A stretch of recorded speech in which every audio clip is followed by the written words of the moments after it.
ladies and gentlemen, please join me in pledging our allegiance to the flag of the greatest nation on earth.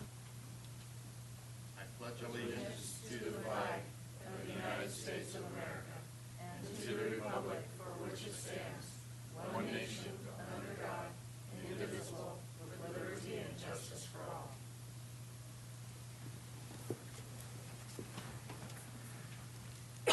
Thank you. Oral communication. This is that point in time where the public may speak on any item not on the printed agenda. No action may be taken by the board.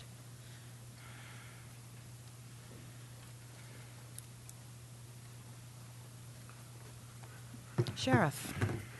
Yes, ma'am. Sorry, I'm waiting for Mr. Pedro. How's that?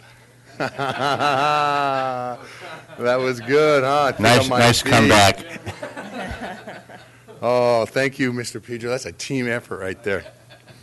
Okay, well, board, I would just like to give you a little update on some of the incidents that has been taking place. The other day, when we had our fires in the Jacksonville Twist area, we used our reverse 911, which worked really well. But what happened was that we used a component of it also, which is IPAWS, which is done by the federal government. It's a component of FEMA.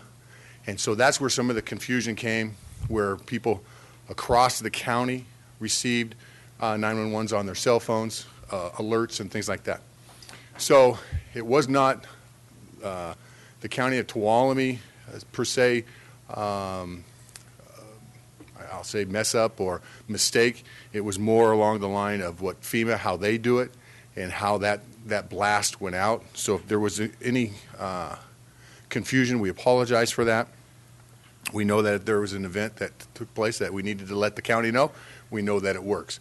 But in this case, we wanted to do a very strategic notification, and that did not occur. It went out, from what I understand, some people in Stanislaus County received it, Calaveras received it. So we apologize for any inconvenience that may have occurred. But again, that was because of the FEMA and how they operate their reverse 911. The other thing that I would like to bring up to you is that since we're not talking about budget on this meeting, I just want to let you know that this year you have a budget that you've a proposed budget of $356,000 of overtime for my office. To date, I've spent $9,600 on non-fire, but I've spent just on the Dittler Fire $33,000 in overtime. So we'll be coming back looking if Mariposa is not able to get that FMAG and whatnot, we may have to do some adjustments in our overtime. But that's just one of those things that, we kind of hope and cross our fingers that these types of emergencies won't happen. But over almost 10% of my budget has just been eaten up on one event. So I just thought I would let you know. Today's the 1st of August, so that was all in 1 month. So. Just a question for you, Jim. Back to the reverse 911. Is that just a systemic thing? So we can either, if we use it, we can anticipate the same kind of problem in the future, or did we just not? Well, I don't think that we'll probably, unless it's a catastrophic event where the whole county needs to hear it, then we probably won't use it. We've went back to the provider of our reverse 911. We've talked to them about that, and so they may go back to IPAWS and try to tweak it, but until we get it completely fixed, or they say that won't happen again, I don't see that. Not going to use it again. So I look back to Tracy, because it's a team effort with the OES office and the sheriff's office. So, and then kudos to the boys in blue who are behind me. They jumped on that fire, and we have the greatest firefighters in the state of California. This Tuolumne Calaveras, they're fantastic, because those two fires could have done a lot of damage. So and that's I all I'll agree say. Completely. Sheriff, you're going to have an event, some events tonight. Could you just? Oh, you know what? Thank you, Supervisor Gray. Yes, we have National Night Out. National Night Out. Thank you so much for bringing that up. National Night Out is an opportunity for neighborhoods to come together with law enforcement. We have events in Twainhart. We have it in Digity and also in Groveland, and that's where I'll be. I'll be up with the citizens and Supervisor Gray in Groveland. And so it starts at 6 o'clock. And so we look forward to all you, all that can make it. It'll be a lot of fun. So thank you. Thank you.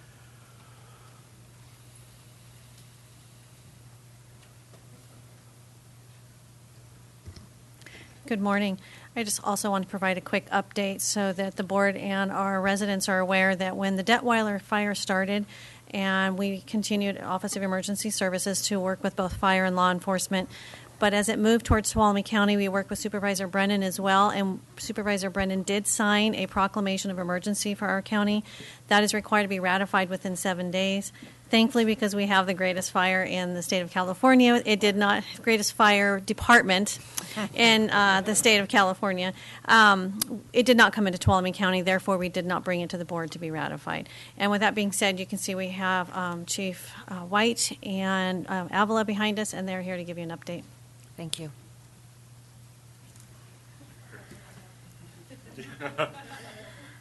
Good morning, Madam Chair, members of the board, county staff, and members of the public.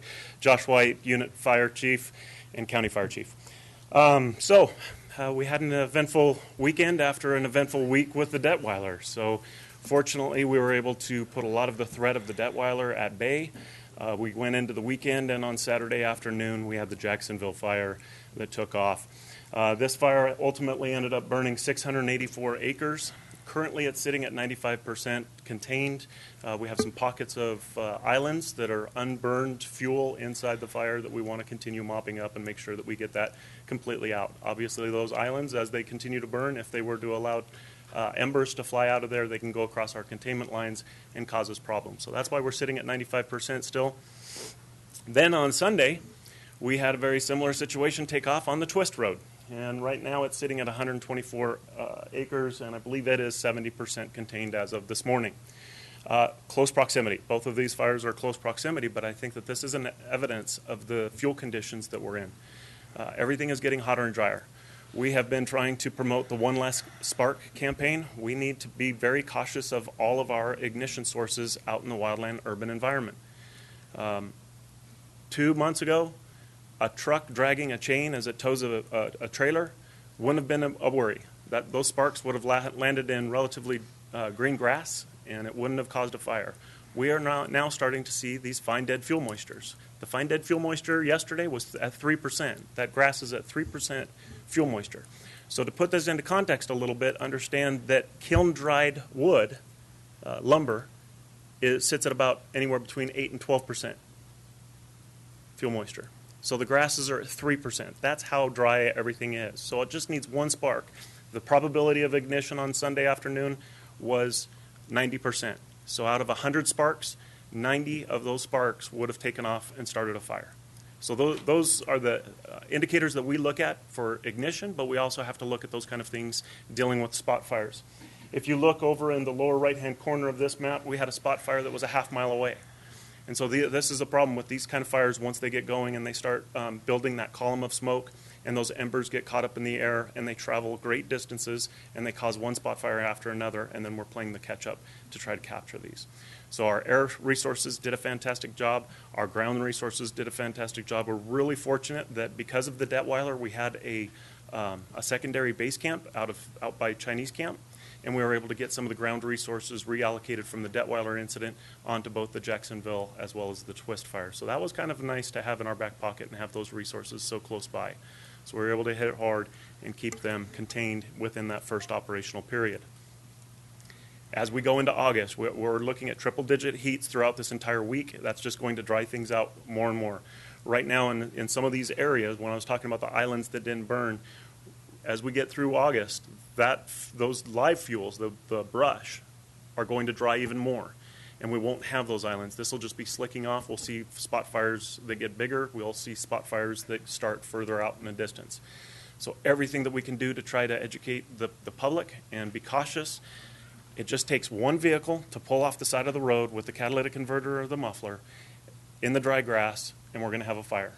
It could be completely unintentional, but they drive off. They don't realize that there's a fire behind them, and we're dealing with the consequences. So I ask that the public be very proactive. If they have a neighbor that's mowing their lawn or mowing their dry grass in the late afternoon, go talk to them, go warn them. If the neighbor won't take action, please call us at our headquarters office, and we'll mitigate it. Do you have any questions for us? So I just want to start off by expressing my gratitude, and please share it with all of the men that are wearing that uniform, because they did an amazing job under some very, very tight circumstances. And we know, like you said, we're at the beginning of this fire season.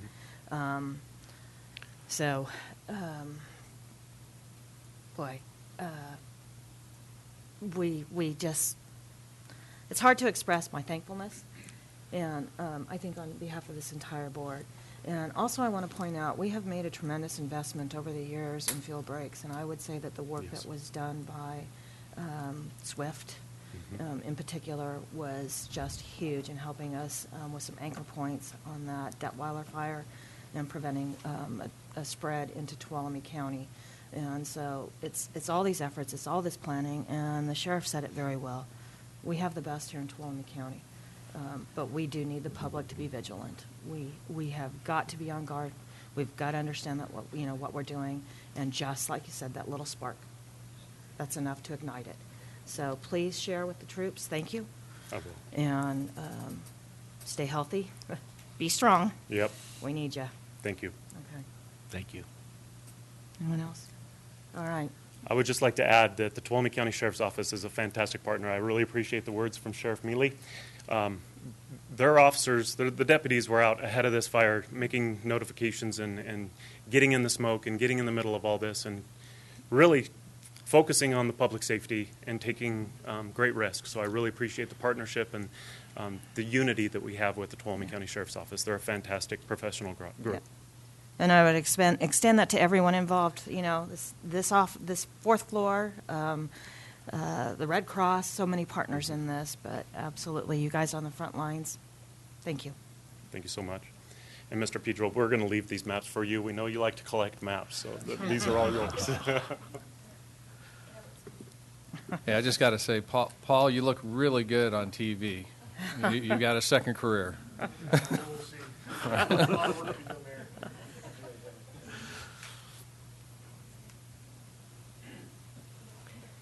Good morning. I'm Belinda Barlow, Solid Waste Manager, and I just want to let you and the community know that we will be having a household hazardous waste collection event in the Big Oak Flat Groveland area, Saturday, August 19th.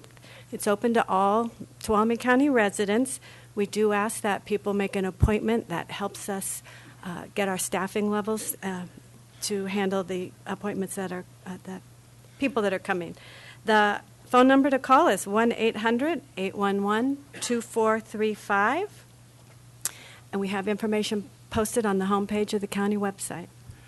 Belinda, could you send me a flyer? Yes. Thank you. Thank you. Thank you.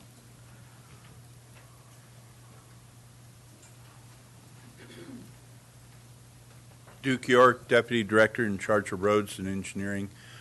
Just wanted to let you know and let the public be aware that school starts August 22nd. I know that's ways out in the future, but we were going to be putting some radar control signs out on these roads to remind the drivers that they need to slow down near these school sites and to be aware of the change in the fact that there's going to be a lot of kids out there.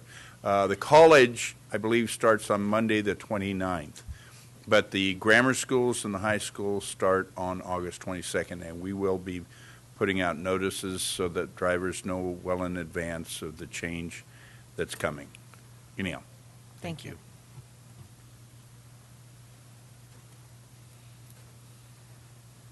You're at 9:16, so do you need to get a consensus that I can speak? Do I have consensus? Certainly. Thank you. Okay, thank you. Mr. Gray, you look particularly handsome today. You look very healthy. Well, just thank you. I'm feeling better. Okay, good. I'm glad. And I have so many people working to try to help you on that project. I appreciate that. So I just want to give a shout out. There's another person helping us clean up downtown Sonora so it looks better. His name is Michael McDaniel, and you may see him. He's out collecting cigarette butts because he can't stand the butts all over the city. And then I'm so happy to see, or I was happy to see Belinda Barlow here, and I'm very unhappy that she's retiring. So if there's anything I can do to beg her to stay, I would. And the city of Sonora is now finally, after 9 months, emptying those recycle cans with waste management, but they're all getting emptied as trash, so there's no recycling that's going on. And then I went out to Waste Management at least twice last week, and the first day was Tuesday, which is opening day for the recycling center, and there were 3 bins of cardboard that were overflowing. The mixed recyclable bin was overflowing with stuff bulging out the side. So that doesn't give a very good message to all the people who were lined up back onto Camage who want to recycle. Then on Friday, there was 1 bin for cardboard that was overflowing. There was the mixed recyclable bin. That was full to the top, completely bulging out the side. And then my fellow citizens had come and dumped 23 big, huge plastic bags full of recycling or God knows what next to the mixed recycle bin, plus another 19 like vinegar bottles or laundry detergent bottles. And it looked like a disgusting, sloppy mess. So I was kind of disappointed in my community, but then I thought, well, wait a minute, why isn't Waste Management giving us empty bins? So I would like to see the Solid Waste Committee have a meeting so I can go on a further rant to the people who make the decisions. And then I appreciate that the sheriff went to Jamestown. I guess they're meeting this Friday at 8 o'clock at the community center. And the Sonora City Hall also had a meeting on the homeless issues and stuff, and there was a lot of conversation about mental health. And so I know Mr. Boyack and someone else who I didn't recognize was at the Jamestown meeting.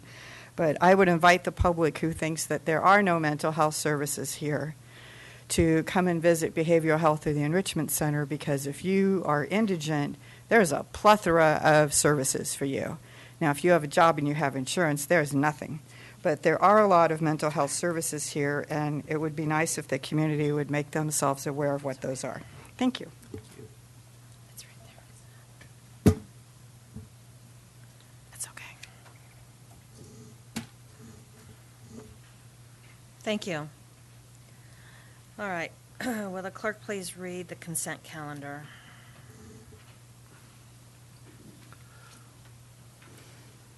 Minutes of the meeting held July 18th, 2017.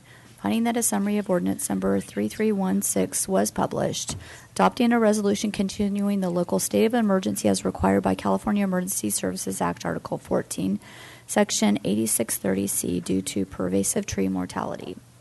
Adopting a resolution terminating the local state of emergency due to drought conditions, approving the agreement for professional services with Quincy Engineering, Inc. and Cal Engineering and Geology, Inc. for engineering services related to storm and flood projects, and approving the discharge of accountability of 7 accounts totaling $17,652.29 in the Ambulance Enterprise Fund in accordance with Government Code Section 25259. Would the members like to pull any other items? Item 5 is pulled. All right, seeing none. Is there any public comment? Okay, I'll bring it back. Madam Chair, I move we approve the consent calendar. I have a motion by Supervisor Gray, a second by Supervisor Hanvelt. Any, all those in favor? Aye. Aye. Any opposed? Motion carries 5-0. Will the clerk please read item 5? Consideration of approving an agreements for professional services with Quincy Engineering, Inc. and Cal Engineering and Geology, Inc. for engineering services related to storm flood projects. Ms. Allen. Good morning, Madam Chair, members of the board. Tanya Allen, CRA Supervising Engineer. Staff is actively managing 34 various types of projects that range from bridge replacement, paving roadways, installing signals, replacing signs, and overseeing road operation service contracts such as our traffic signal maintenance contract and our road striping contract. When the county was hit by a series of storms between the months of January and February, staff worked closely with the Office of Emergency Services to request public assistance through CDAA and FEMA. Staff incurred 30 more projects that had 3 major categories: patch paving, landslides, and culvert failures. The complexity of these projects vary. However, staff is administering all these projects and working with the regulations of FEMA's rules for procurement. The storms increased our active workload from 34 to 64 projects, which 38 projects will be delivered by the end of fiscal year 17-18. The contracts in front of you today are to augment staff's workload and are constrained by task orders that are authorized by the Director of Transportation in order to deliver 38 projects in 1 year. Many of our projects are constrained by funding deadlines and construction schedules based on the individual programs. Issuing these task orders on an as-needed basis will streamline and help our 3 project managers do administrating tasks such as securing funding requests, reviewing engineering design, environmental oversight, submitting invoices for reimbursement, and construction oversight of the contractor. We will utilize Quincy Engineering Incorporated and Cal Engineering and Geology Incorporated to help augment administration and engineering oversight on our storm projects. All work performed under these contracts will be monitored by staff. I'm here to answer any other questions. Just to comment, everybody's district, all supervised districts have been affected, and in my district particular, the Marsh's Flat Road or Kelly Grade. I know I've talked to Duke many times. I know it's a big job, but I just want to point out how important that road is from the fire safety aspect. And looking at all your projects, I certainly support what you're looking to do, because I don't know how you get done what you have on your plate anyway.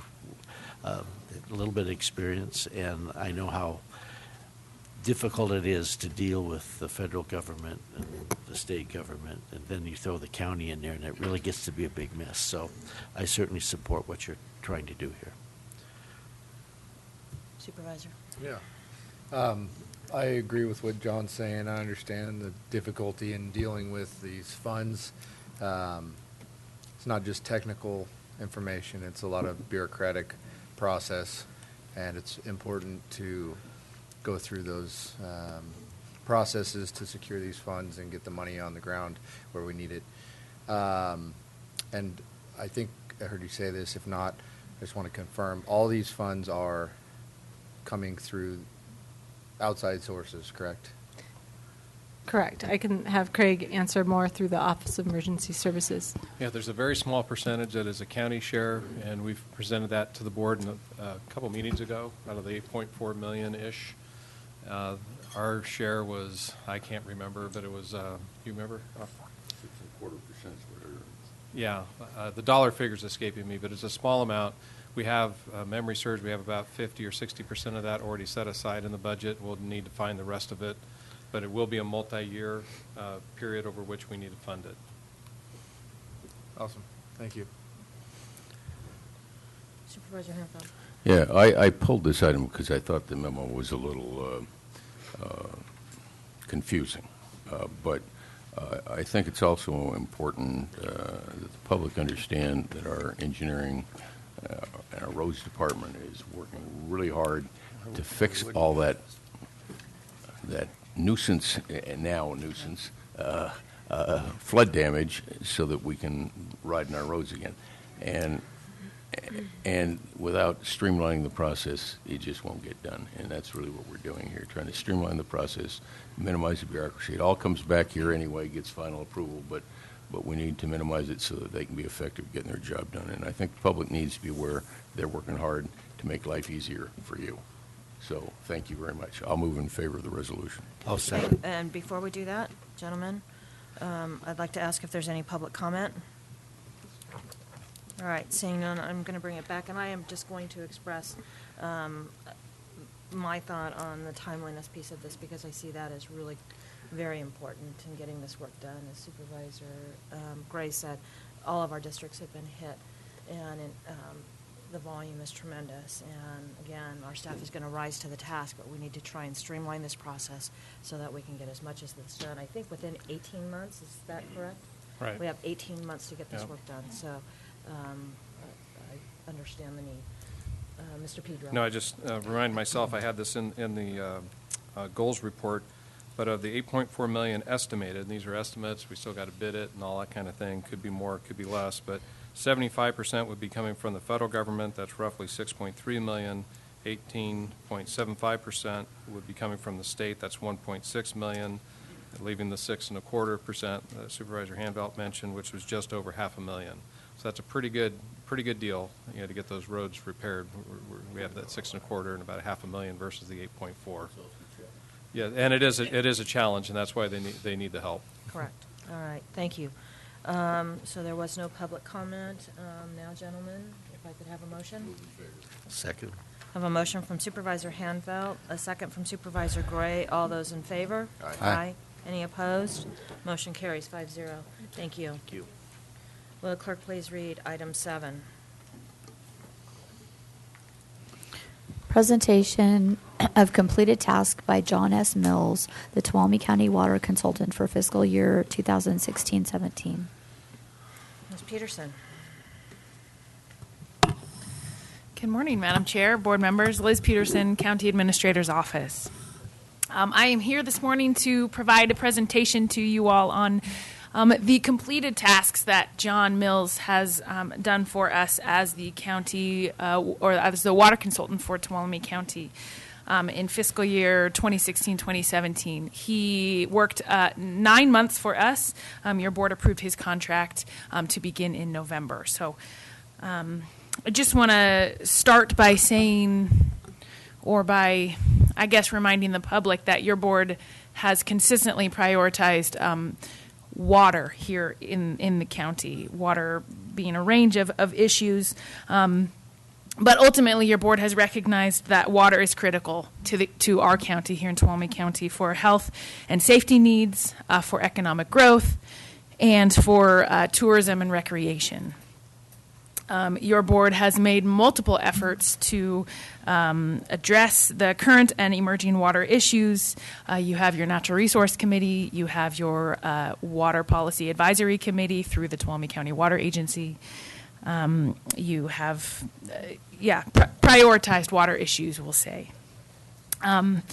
Because of that, like I mentioned, your board chose to enter into a contract with John Mills 9 months, for 9 months of fiscal year 16-17.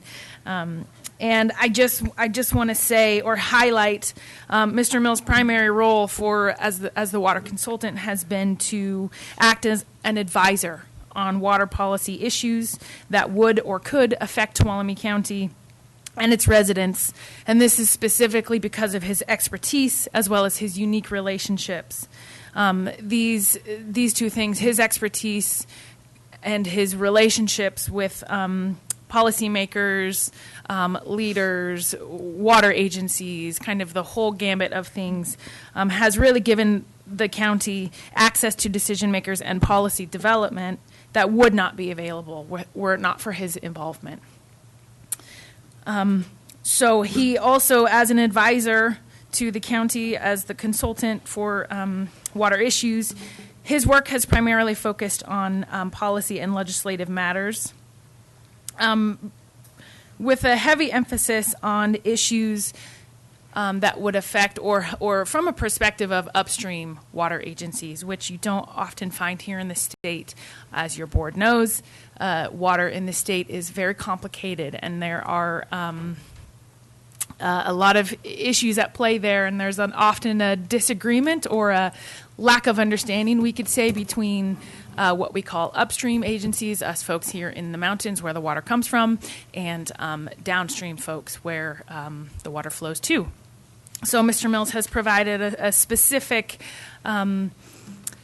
advisement on policy issues as they relate to upstream agencies, which is also very helpful.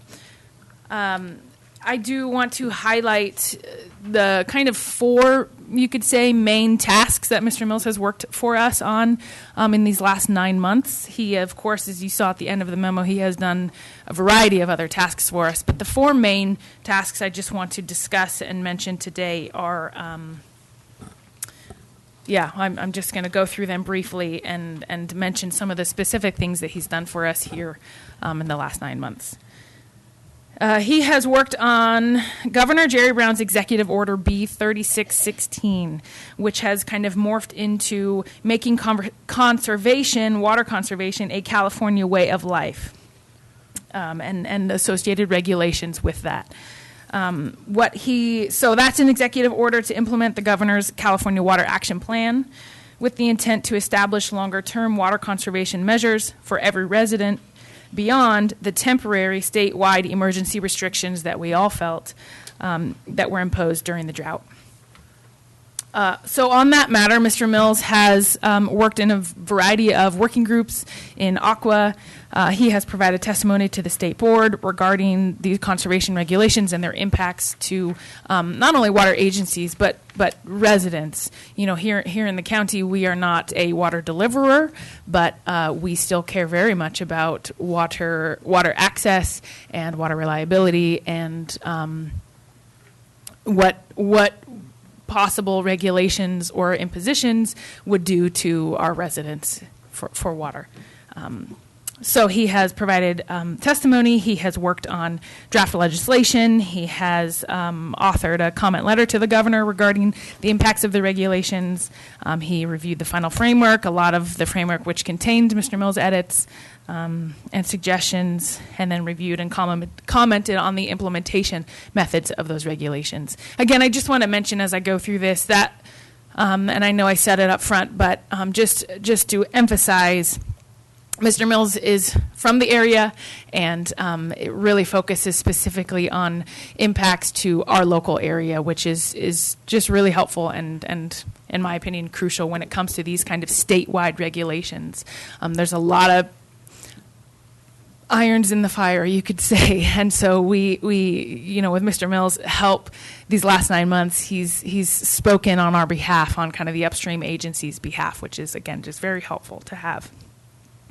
Mr. Mills has also worked on the Water Quality Control Plan update, also known as the Bay Delta Plan, for us, the Phase 1, and the SED, the Substitute Environmental Document, related to that. That is a plan that designates beneficial uses of water within the Delta, sets water quality objectives to protect those uses, and proposes implementation measures such as unimpaired flows.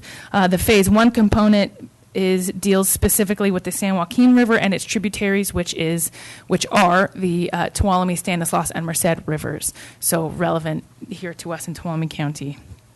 So within that kind of task, he conducted an analysis of the substitute environmental document for us and its impact specifically to water uses in Tuolumne County. He provided an analysis and draft comments to county staff so that we could, kind of have our issues heard at the state. He also provided talking points to Supervisors Hanvelt and Rotifer, who went down and testified on the county's behalf. He communicated with other water agencies and local stakeholders in coordinating interests related to this Bay Delta Plan. He presented at the Tuolumne County Water Agency Water Policy Advisory Committee regarding the SED and its impacts to the local agencies that are within Tuolumne County. And he also presented to your board regarding the SED. When it comes to the Sustainable Groundwater Management Act, or SGMA as it's called, that is a piece of legislation that was enacted in 2014 that requires all groundwater basins in California be monitored and managed for sustainability by groundwater sustainability agencies. Your board probably remembers not too long ago establishing the Tuolumne Groundwater Sustainability Agency. And that was because of a small portion of the Modesto subbasin that falls within Tuolumne County's jurisdiction. So that was a state requirement that if we didn't manage it, the state would. So for SGMA, Mr. Mills provided technical and policy assistance to myself regarding the various options for an effective process in moving forward in compliance with SGMA. He also reviewed and edited the staff's Groundwater Sustainability Agency notice documents, which were what were submitted to the state. And then lastly, for the what we're calling the... Ms. Peterson, can Yeah. I stop you just for a Sure. point of clarification for the public, because I think this is really important. If we had not done that, the state would have stepped in and mandated a solution.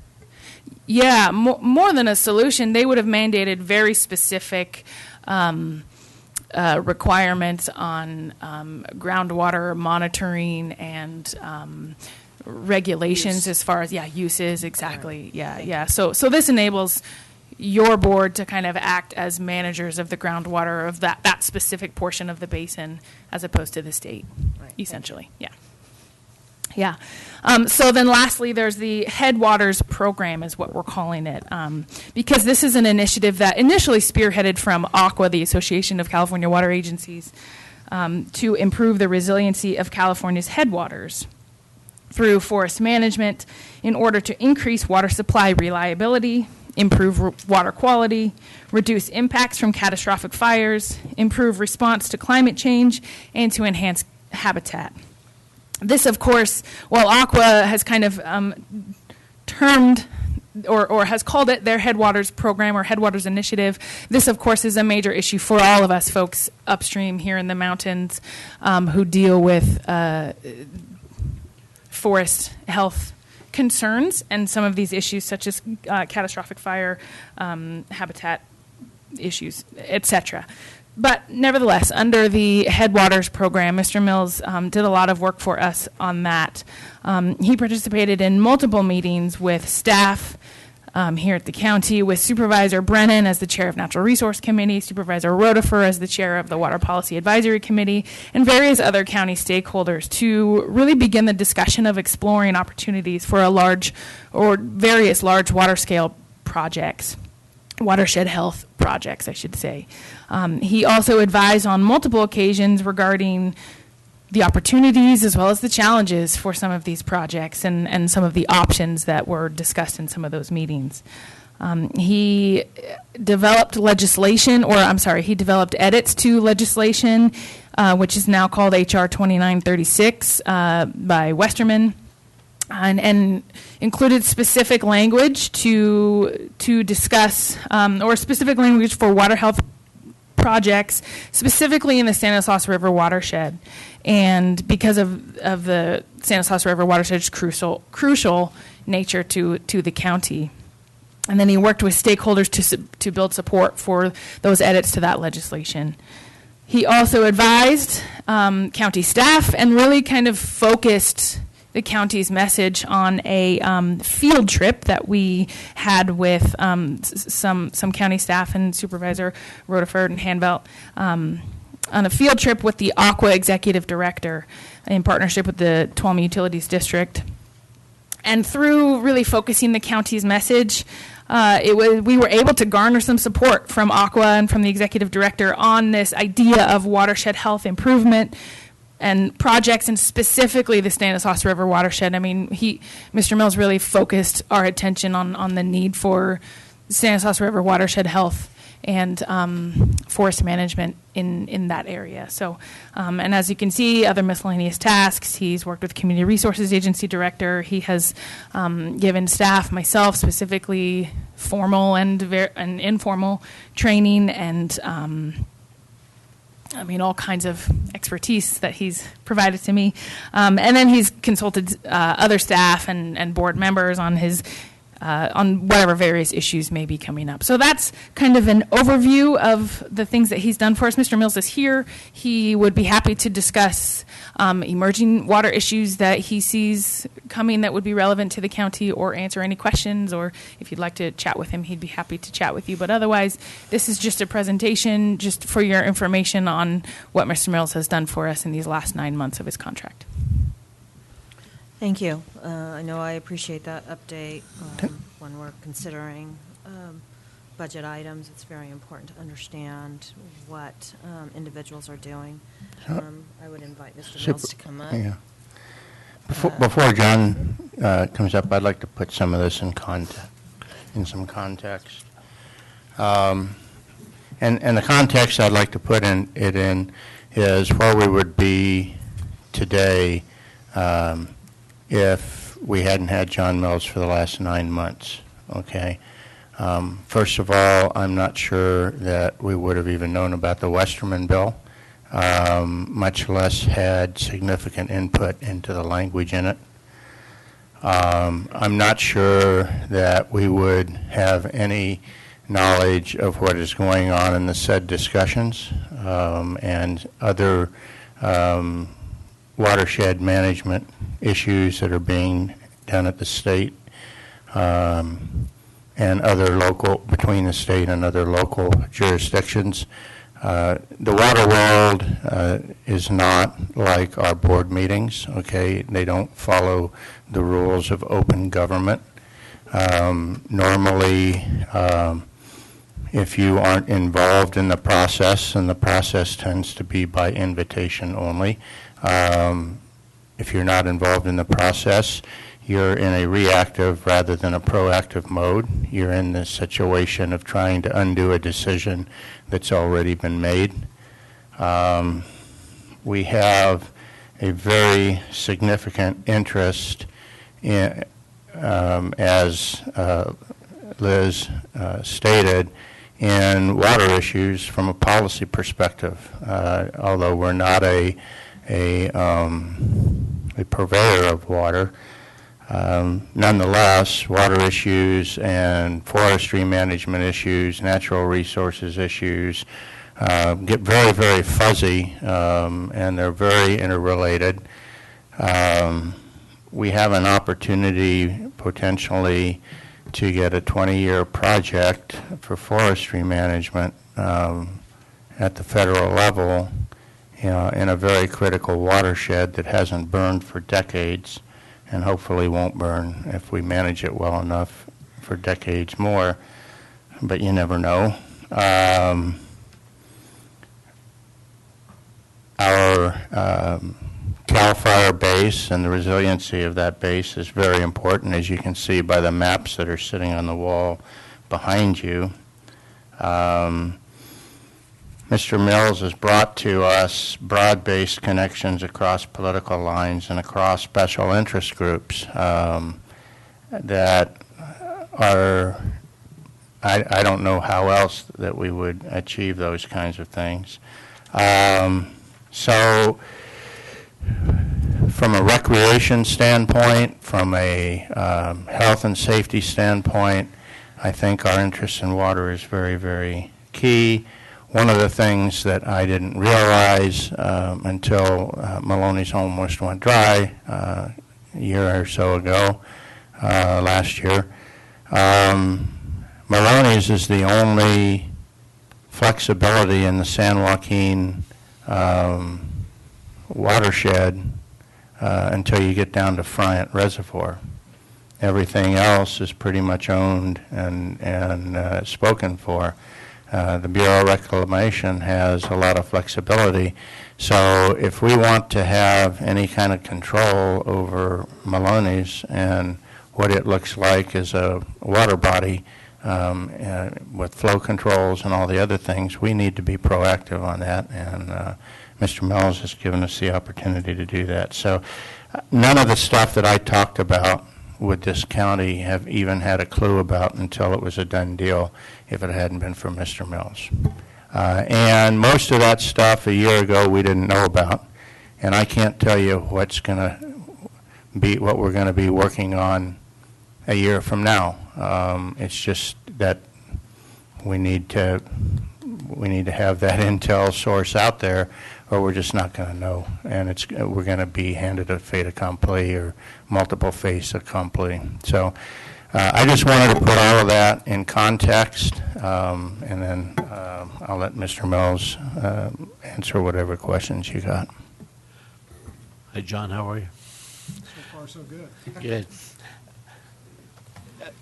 I'm probably one of the instigators in trying to get you here, and it wasn't just for my benefit, but it's also for the public benefit, because the question is, what does John Mills do for Tuolumne County? And I think Carl did a good explanation of your work. And I think one of the questions that I have is that, you know, we look at, say, just using the 4 basic tasks as an example.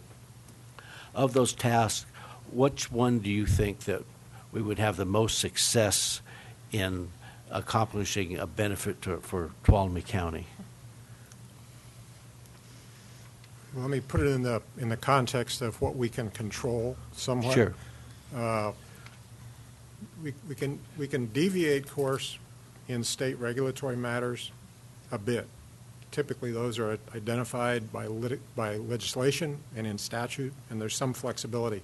So maybe you can change course 15 degrees one way or the other. The problem we have, I think that's the most important to the county, would be one that has to do with not just water supply, not just jobs, but public health and safety. Every time we have one of these wildfires, we all talk about California's greenhouse gas emissions. We're going to eliminate carbons. We're going to save the planet with our climate change program. Every time when you have one of those wildfires, the amount of black carbons that are put into and I'm talking about a large fire now, a couple 100,000 acres. When we get one of those, that fire right then eliminates all of the savings that we've made in carbon for the last year. One fire. So when California talks about climate change and controlling it and public health and safety, those black carbons are really bad for public health. They can be toxic to people breathing them. That's in our backyard. It occurs, and we're not doing anything about it. Our best hope for the county, I think the place we can do the most good with the new Congress, the new administration, new leadership, Westerman bill. If we have Congressman Westerman is from Arkansas, and people say, well, why is an Arkansas congressman authoring this bill? Well, he happens to be a professional forester. So he knows something about the woods, which is helpful given some of the other legislation we've seen in the last 20 years. And that's a good place to start. The second thing is forest management has always been of interest to Senator Feinstein. We worked years ago with her on the Quincy Library Group bill up in Plumas County. She has seen what fuel thinning does and meadow restoration does and proper forest management. So we have a senior senator from the state back in Washington, D.C., albeit on the other side of the aisle from the majority, but she still understands the issues and is passionate about them. That also goes to our water supply. And when we talk to the Forest Service about where do we go next, I had some meetings with Forest Service officials going back over a year ago now, and they said we've got to get out of the brown and into the green. And that's where we need to be acting. So we need to be doing fuel thinning, we need to be doing active forest management, and we need to do that in a way that's sustainable. The Westerman bill started off with good intentions. To give you just one example, it was a 2-year program. Now, no one is going to mobilize resources and assets and invest in capital and labor with 2 years. That's not the way you do forest management.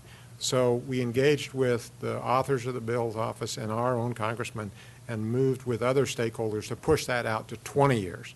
Now you can begin to see where the horizon is for 20 years in forest management. Now you can make investments. Now you can bring plants online. Now you can talk about biomass as a renewable energy source and begin to build that into the program, because we have to have some place to take the product when we do fuel thinning. You can't truck it to Arizona, as some people have come up with as an alternative. The idea that you're doing fuel thinning and you're going to use diesel fuel to truck it to Arizona to reduce carbons is, never mind. Don't get me. I'm not going to go down that rabbit hole this morning. But I think federally we can do a lot here. We have a few things in the Westerman bill that it hasn't been voted on by the House. The bill is quite lengthy. It's a work in progress still. It's passed the House twice before, and hopefully we'll see it pass again. But it's got to go to 4 committees, and we need to make some changes in it still. And we've talked to our congressional staff about it and Mr. McClintock's office, and they're agreeable, and they said we can get those amendments in. For the public benefit, could you give us the bill number? Yeah, it's H.R. 2936, and it has been introduced. It's been referred to the House Committee on Agriculture, Natural Resources, education and the workforce, and transportation infrastructure. So when you have 4 committee reviews, it's going to take a while. We've passed a bill twice in the House that was dead on arrival in the Senate and at the administration. The previous president had no interest in seeing that move. And the problem we have is, probably all of you know this, is that what we're seeing is a trend for the wildfires in the West, largely, to become larger, to become more intense, and more frequent. That's a formula for disaster. And if you go look at the big picture, which we did on our tour, step back and see we have the rim fire on the Tuolumne watershed. That was about 25% of that watershed went up in smoke. It still hasn't come completely back, and it won't for a long time. Then you move over to the Butte fire, which was the McCollum watershed. And when you step back and look at those 2 burn areas, strikingly in the middle of it is Tuolumne County's primary water supply for Tuolumne Utility District, Twain Harte Community Service District, which is the Stanislaus watershed. That's where those wooden flumes are that are exposed to wildfire. Even though there's been some fuel thinning done by TUD on the areas around those flumes, still a highly volatile area. So that green area is where we need to focus our efforts. And that's what we wanted to get Tim Quinn and Aqua to look at. I've also been involved with Aqua's Federal Affairs Committee. Thankfully, we have a chairman of the Federal Affairs Committee right now who's been very involved in headwaters. He's, interestingly enough, a board member from Irvine Ranch Water District in Orange County, but they have significant wildfire problems down there. But they get so much mud coming off they have what they call a fire flood mud cycle, because the wildfires upstream of their groundwater recharge fill their groundwater recharge basins up with mud and cost them tens of millions of dollars in damage because of what's happening in the forest. Our problem is not that our groundwater basins will be burned up, but our communities will. That's our problem. If you look at the rim fire and you look at the Butte fire, the differences are interesting. One was almost no threat to infrastructure, with the exception of San Francisco's water system and some of their infrastructure. The other was involved in a lot of structures, and two lives were lost. It could have been a lot worse than that. Sitting in between is a much worse situation in the Stanislaus. You know, you step back and look at the topography, you look at the fuel loads, you look at the predominant wind patterns. If we get a fire started in one of those canyons, it's going to move very fast, it's going to move upstream, and it's going to take everything with it because it's too dense. The overstory, the density, basal area is incredibly high. So I think when we talk to Forest Service, that's what the regional office has said we need to focus on. I believe our forest leadership here would agree, is that that's what we need to work on. We can't keep spending money in the brown areas. There's a lot of dead trees there. They're going to be there, but they have no value for the most part.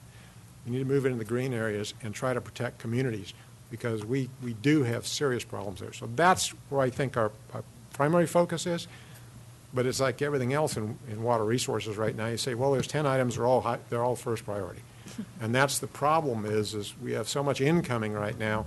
I represent you folks, but I also represent a lot of other upstream water agencies. And from Lake Tahoe down, you're the southernmost one I represent, but from Lake Tahoe down, they all share the same problems. My only client I have who isn't worried about the Delta is Tahoe Public Utility District because they drain into Nevada. So, and I think someday they might hope to be part of Nevada, but that's lovely, not going to be a chance. But the rest of us are worried about the Delta. And I would say right behind forestry is what's going on in the phase 1 of the water quality control plan. Right now, the primary responsibility for water quality in the Delta off the San Joaquin falls to the New Melones. That is not going to change until a new plan is adopted. How it changes is going to be dramatic based upon the environmental document we have here. Because there isn't enough water. The state board started off by saying, we're just going to reoperate McClure, Don Pedro, and New Melones, and that's going to take care of the Delta. As soon as you run the hydrology on it and you look at the system, say, no, you can do McClure. We're going to have to go to Friant probably before we're done with this and bring them into it. That's 30% of the watershed, who's essentially had a hall pass in this process so far. I don't think that's going to stand. Next, when you come to the Tuolumne, San Francisco was involved in it because of their 4 agreements with Turlock and the water rights priority. They couldn't be left out. The state board finally admitted, yes, I guess they have to be brought in. When you move to the New Melones, there's not enough water. I think at one of the public meetings on this at the state board, the attorney for Oakdale Irrigation District said, there's not enough water. You've got to go up there. And he pointed to the east. He wasn't pointing at Ohio. he was pointing upstream on the Stanislaus. And that involves all of the water agencies upstream, irrespective of their priority of water rights. So I think what we have to look at is that we're going to be reoperating that system. What happens in New Melones, what happens on the Tuolumne, what happens on the Merced are all going to be important, because you can't fix part of that system in the water quality control plan.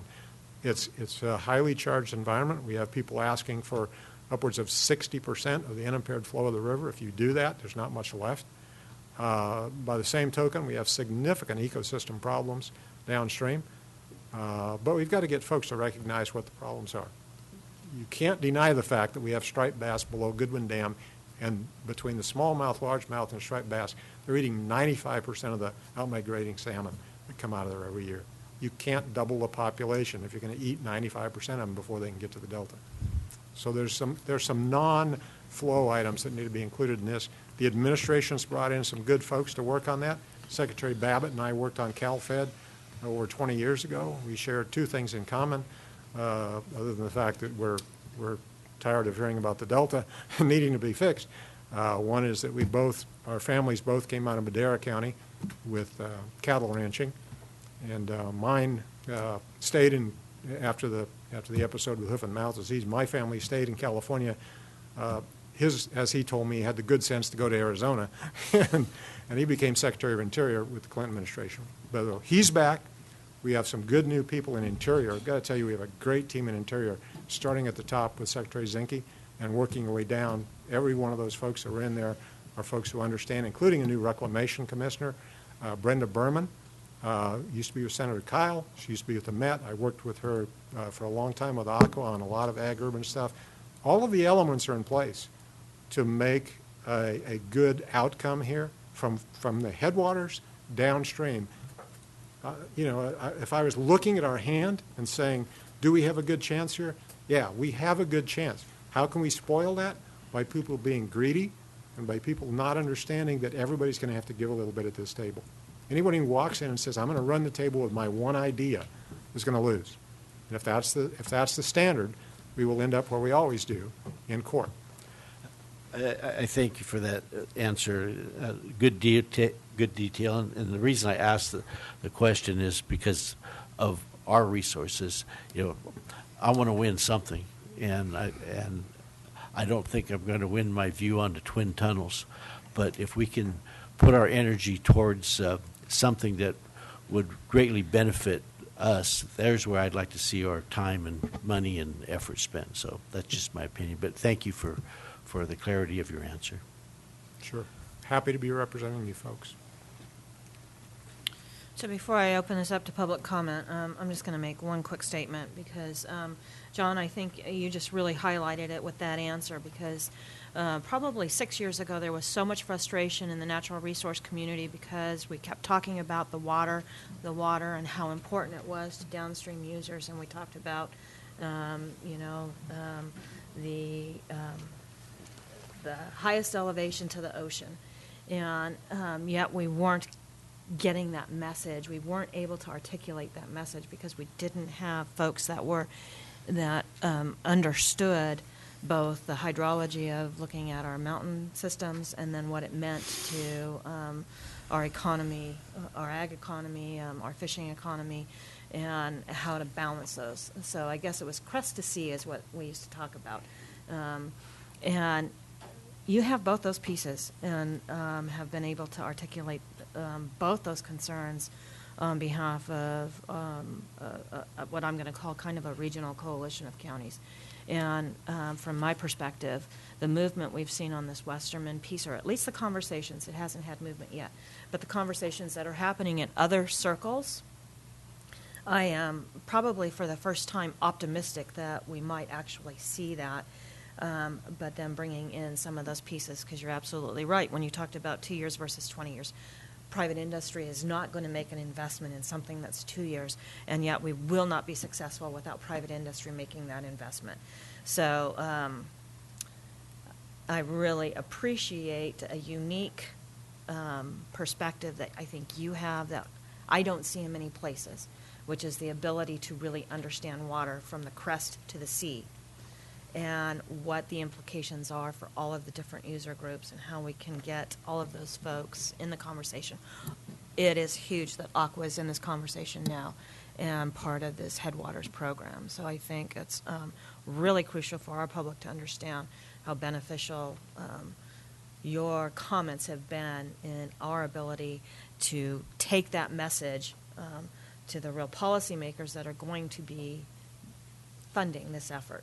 And so, thank you. If there are no other comments from the board at this time, I'd like to open it up to public comment. Thank you. Don't go far in case someone has a question you need to answer, John. Jim Grinnell. I'm just refreshed that the board and John, you're taking a really serious interest in water, and you know, I'm just a little guy, but I think what you're doing is very significant. Thank you.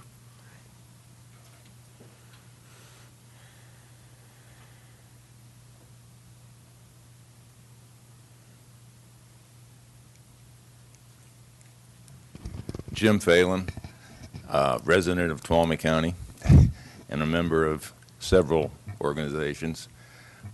This getting water tied into forest health is extremely important to our county, as everybody knows.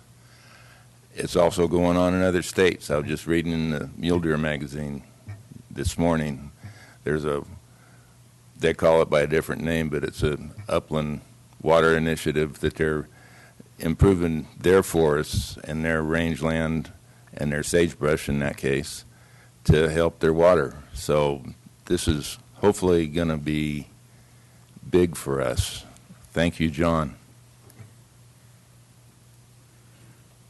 Any other public comment?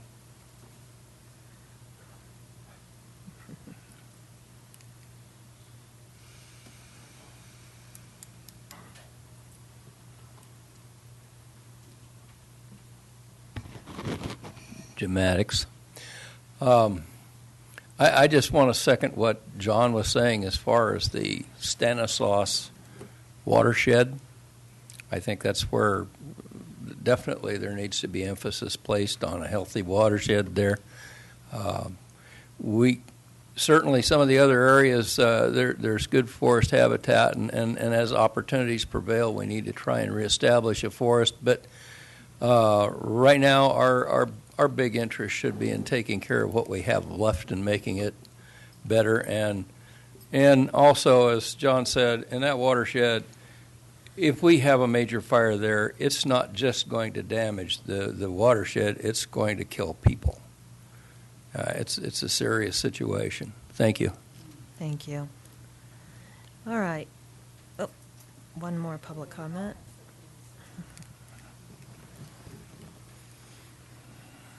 I just want to say for the public's benefit that nothing is more important than this county than water. And where are you? There are 7 people here. 2 I see at the water policy meetings, 2 from TUD, and 3 of us. There was a room full of people here for the library. Not that the library is not important, but I don't need the library to survive. I do need water and the flume. Thank you. Good point. Yes. All right. I know there's not an action required, Supervisor. I just got one kind of closing comment, I guess.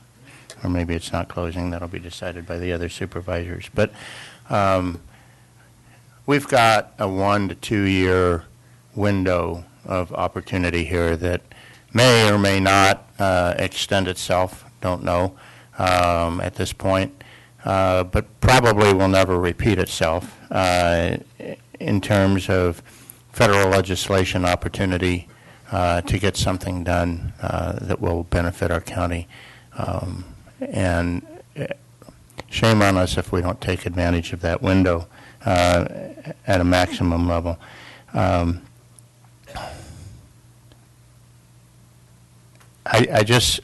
want to thank our anonymous member of the public for her comment. It really is true. We do need water, And for those of you that don't realize geographically, topographically, what is contained in the Stanislaus River watershed, it is both the Highway 4 and 108 corridors.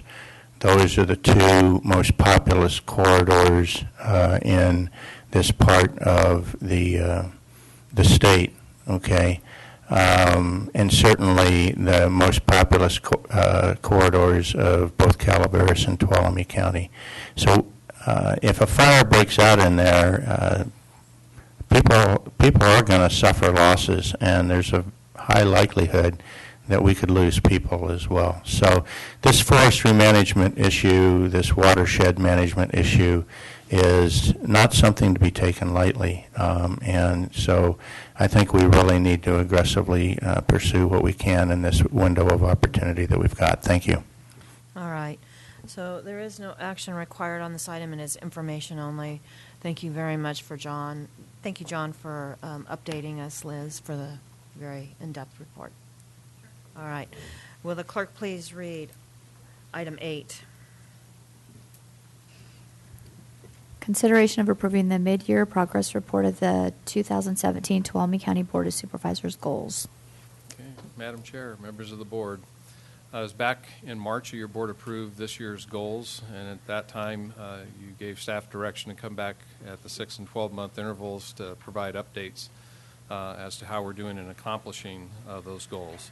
So that is why I'm here today.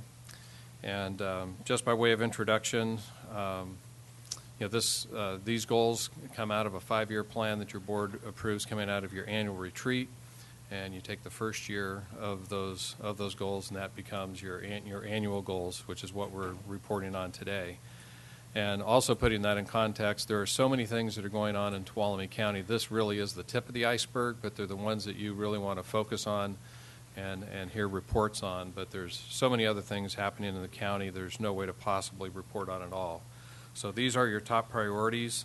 There are 7 categories: information and technology, compensation, county facilities and fleet, emergencies, planning and development, state and federal environmental planning, and the favorite category of other issues of importance. So I'll go ahead and try to fly through these. It's always daunting when I do this because there's so much you could drill into, but I'll try to get through this and hit some of the high points. First, in your areas of information and technology, that has been a huge emphasis the last few years from your board, coming out of your annual planning retreats with input from your departments. And for folks who are familiar with information technology systems, it's ever evolving, and what we're attempting to accomplish right now rivals what we did when we were approaching Y2K, looking to hit 2000, and everyone was scrambling to update and replace systems.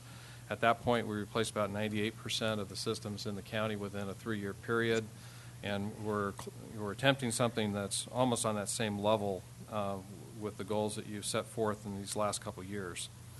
But let me just hit on some things that are in here. First, very importantly, you wanted to replace your property tax system. That has been completed and is live in all of the 3 major offices that are affected by it: assessor, tax collector, and auditor controller. Another one that has been fully completed was that the mobile data terminals have been installed and are in use in your Sheriff's Patrol units. Some things where we have gone through the request for proposal process, and we've narrowed down to a preferred vendor, and we're doing due diligence en route to bringing hard proposals and contracts back to your board. Our replacement of the county's finance and HR and budget systems, otherwise known as our ERP systems. Hope to have that back to you in September. There will be financing involved with that, as its predecessor systems required. We also will be bringing back your proposal for replacement of our phone system and network improvements. Again, been a long time coming in that area, but it is close to being brought back to your board. In the area of our management system and our probation department, We were able to bring up the Caseload program that has been in use since we began operations at the Juvenile Detention Center. The same system is going to be used for the core probation function of the county, and they're nearing a go-live date on that as well.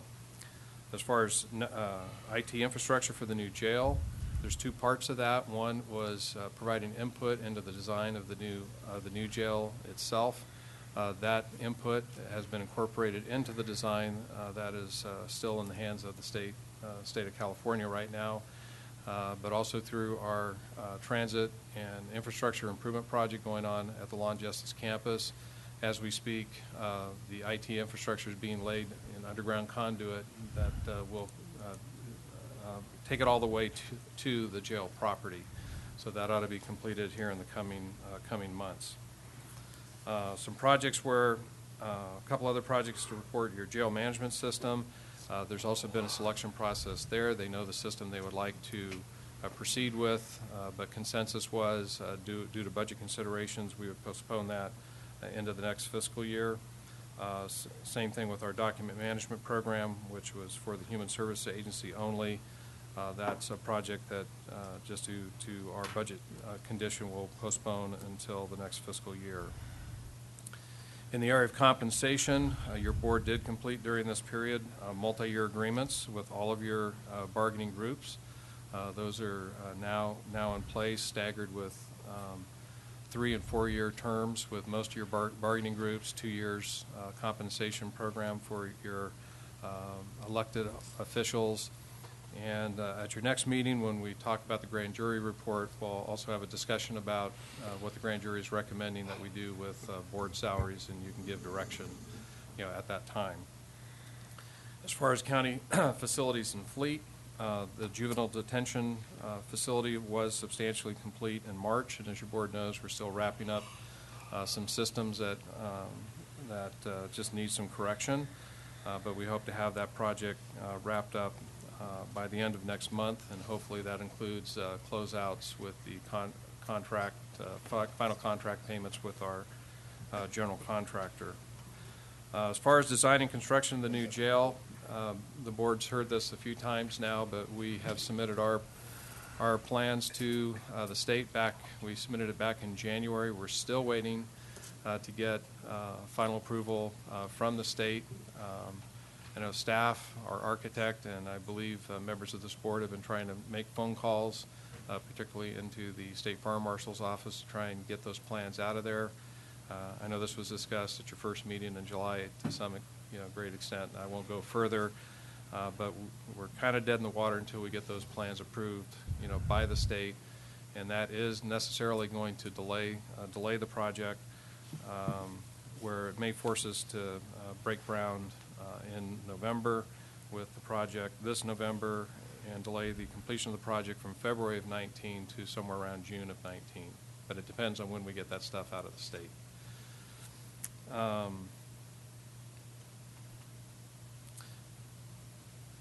I'll just mention a financial plan that makes all this stuff go. We have been updating that on a regular basis this calendar year. Those plans have been updated and brought before our jail planning committee and finance committee.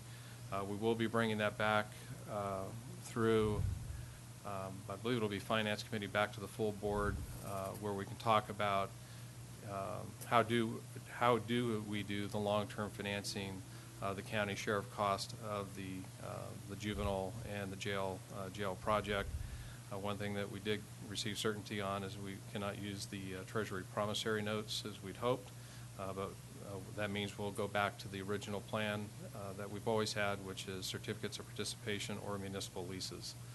And we'll get into that further with the Finance Committee en route to coming back to your board. I'm going to skip on over to page 3 and mention about funding for road sources. Your board's been very vocal in there, trying to get funding from both federal and state government. Secure rural schools, unfortunately, at the federal level appears to be dead.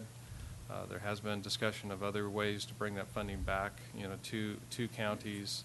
We'll just have to see what develops at the federal level. And again, your board's been very active in that regard. At the state level, We know now that SB 1 did pass.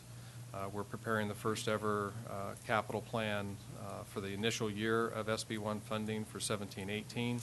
Ultimately, that's going to inject another roughly $3.5 million annually into our road maintenance program, primarily accomplished through contracts for that work. I'll just leave that one there.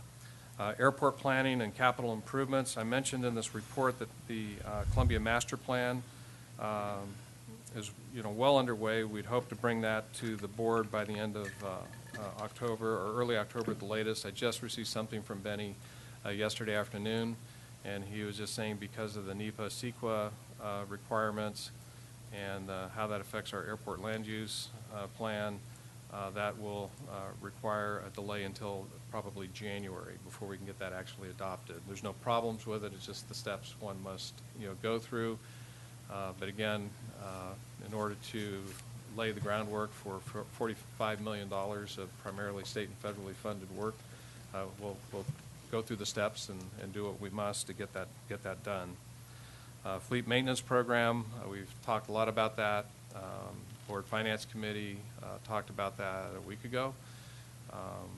There's some labor components we'll need to talk about, but hope to bring that back to your board for a full group discussion and hopefully direction on August 15. At least that's the target date. As far as in areas of emergency, this didn't used to be a board goal, but it sure seems to be an ongoing one nowadays. But in drought, again, just to summarize, we've been supplying 140 homes countywide with a water tank and water delivery program. A court-sense water main extension has been completed, and just last month the county was awarded a CDBG grant for construction of private laterals for qualifying homes. We've been pursuing that, and we were able to secure it. The state funding that we had been using, of course, stopped in June. We have been approved for a grant. We're working on that grant, and under board direction and under the terms of the grant, we'll be planning to bring that water tank and water delivery program to an end by the third quarter of this fiscal year.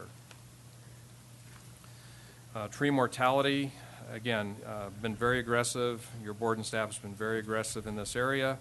We've been using California Disaster Assistance Act and state responsibility area and U.S. Forest Service dollars to fund a comprehensive tree mortality program. Under the CDAA program, from its inception, we've had 15 projects that has resulted in almost 2,000 trees being removed. There's 3 projects that are in process as I speak, and another 8 projects that are in the planning stage. We have accomplished one project using that U.S. Forest Service money that has resulted thus far in 522 trees being removed, with 2 other projects that are in process. And then using the SRA money, this is something to help with private property owners. We're also working on those projects. We're in planning and getting the right of entry permits secured so we can start with that. In your winter storm flooding projects, we actually talked quite a bit about that this morning. So the contracts are underway. You've just approved the staffing necessary to help make that happen. And I won't elaborate since we already covered that. In the NDRC area, your board did approve an agreement with Housing and Community Development State in April. That's allowing work to proceed. Mo's been working on RFQs for administrative support and architectural services. I must say that we're definitely on the bleeding edge here in trying to get through the process with the state. Tuolumne County, again, is in the lead. That's a good thing. The bad news is we're in the lead, and people are learning on our behalf, and it's just taking a lot longer.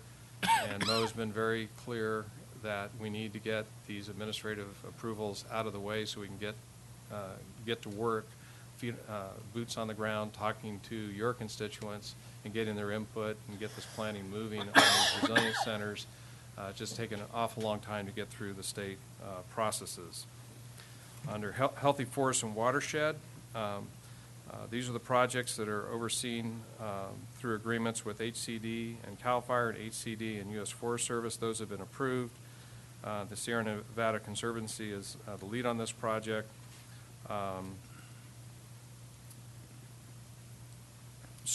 Those agreements are waiting to be approved, but the Sierra Nevada Conservancy is taking the lead and is making progress with the Forest Service on some NEPA work. It is in the area of biomass in the Wood campus that Sierra Nevada Conservancy does have an agreement with HCD, and they are preparing an RFP for a Phase 1 project feasibility report that should be released this fall.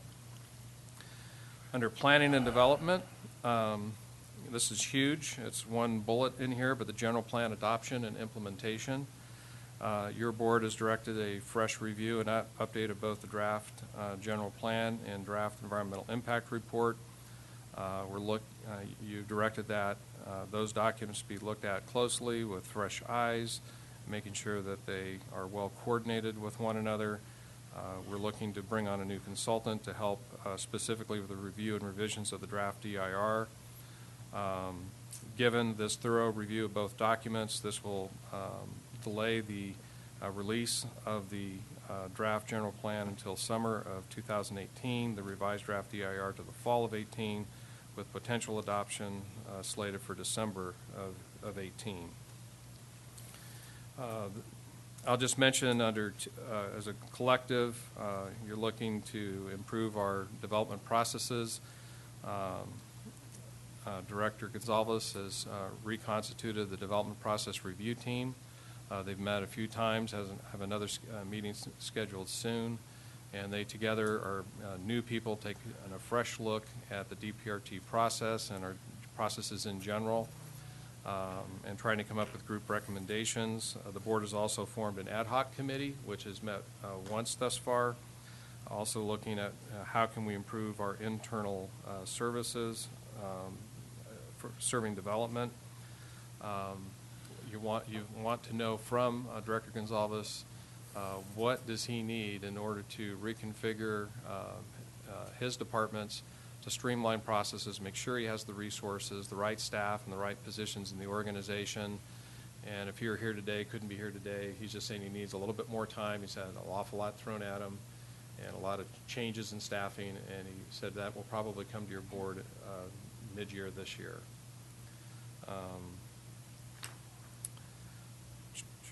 In the area of housing, of course, anything we can do to streamline processes and keep our processes quick and not take too much time. Time is money for development. That's probably the best thing that we can do to control the cost of housing in the county, because time is money. But the area that's really going to make the difference are things at the state level that your board has also been speaking into, and will need to continue to do so to really move the gauge in that area. I'm going to skip down to another big area, marijuana ordinances, and that'll be coming to your board at your next meeting. It's a 1:30 appointment, probably take up most of your afternoon. But at the time of adoption of the 2017 board goals, the board's focus was on refining the marijuana ordinance as it related to personal cultivation for medical and recreational use only.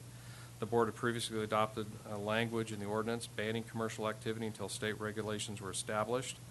And with adoption of SB 94, which was a trailer bill tied to this year's state budget, it merged medical and recreational laws, and the board appointed marijuana working group is recommending that the ordinance, county ordinance, as it relates to personal cultivation of marijuana for medical and recreational use, be harmonized.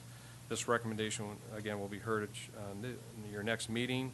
The desired outcome of this joint meeting will be a new work plan to accomplish the harmonization mentioned, as well as potentially consider ordinance changes allowing commercial activity. So that's a mouthful in that area.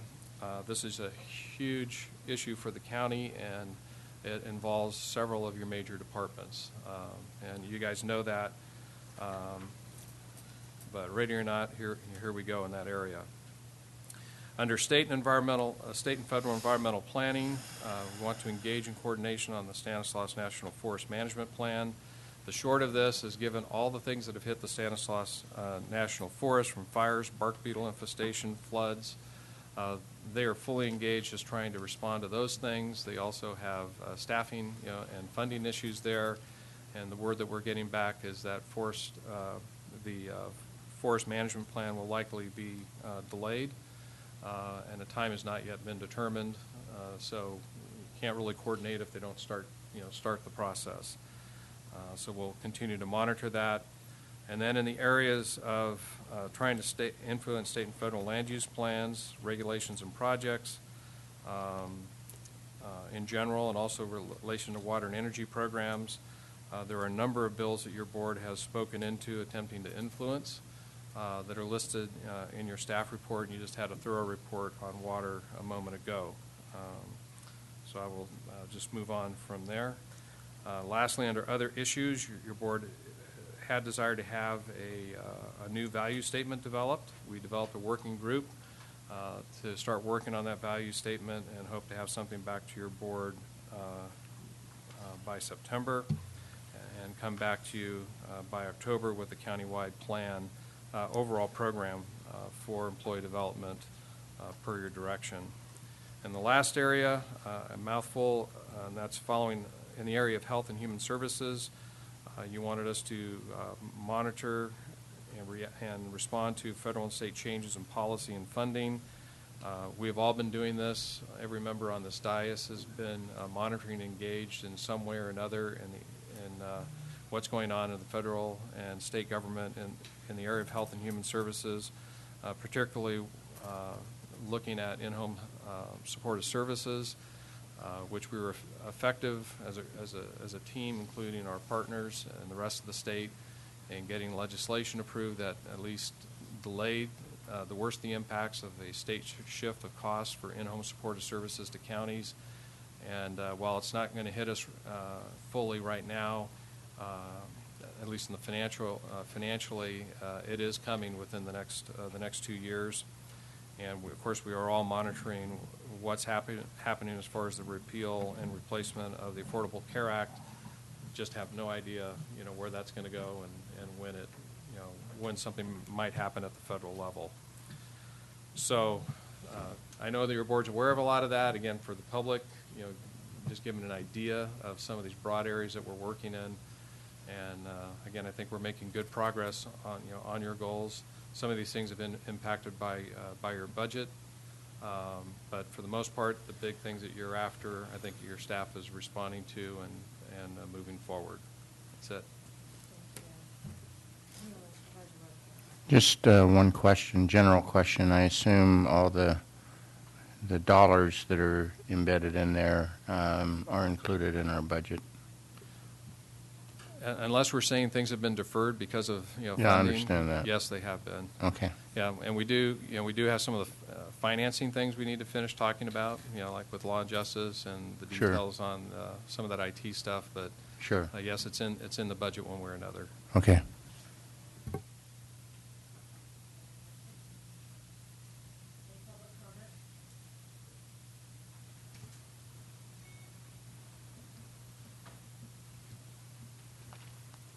Sorry, I'm on my little soapbox today. So I think that your goals and your progress reports as the elected officials and the reigning governing body in our county is very important.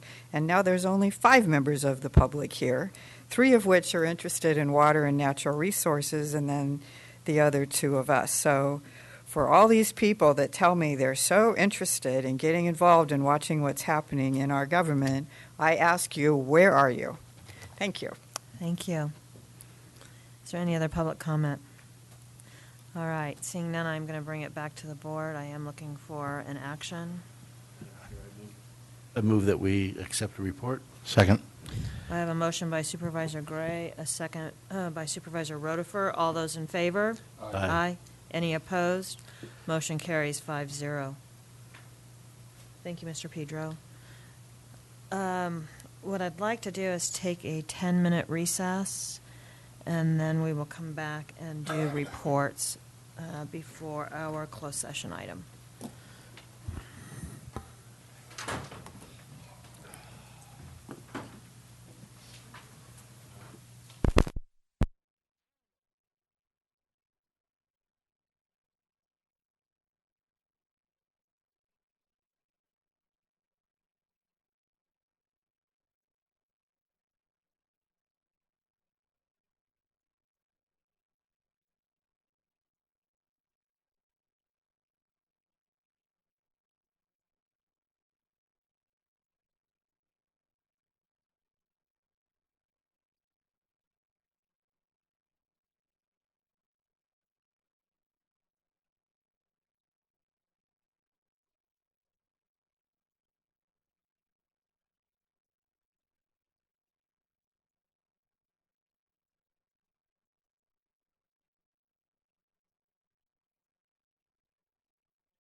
Oh, yeah, no, absolutely. I keep thinking of people. And then, of course, the two questions All are, right, come on. where? If my colleagues could join us at the dais, we are going to reconvene.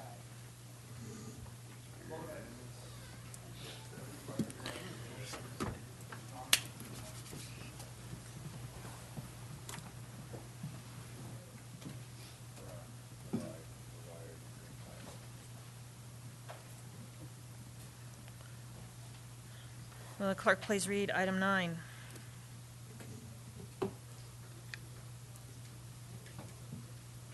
Reports. I will start to my far left. Ms. Carrillo. Sure. So a couple of things that have been keeping my office busy the last few weeks. We are prepping for an administrative appeal hearing for human resources, and I met with the finance committee. Been doing some work for the grand jury, and then a group of us from CRA, my office, Supervisor Brennan attended the Cannabis Summit hosted by CSAC and RCRC in Sacramento, and then last week I sat on one of the panels for the Behavioral Health Director. Thank you.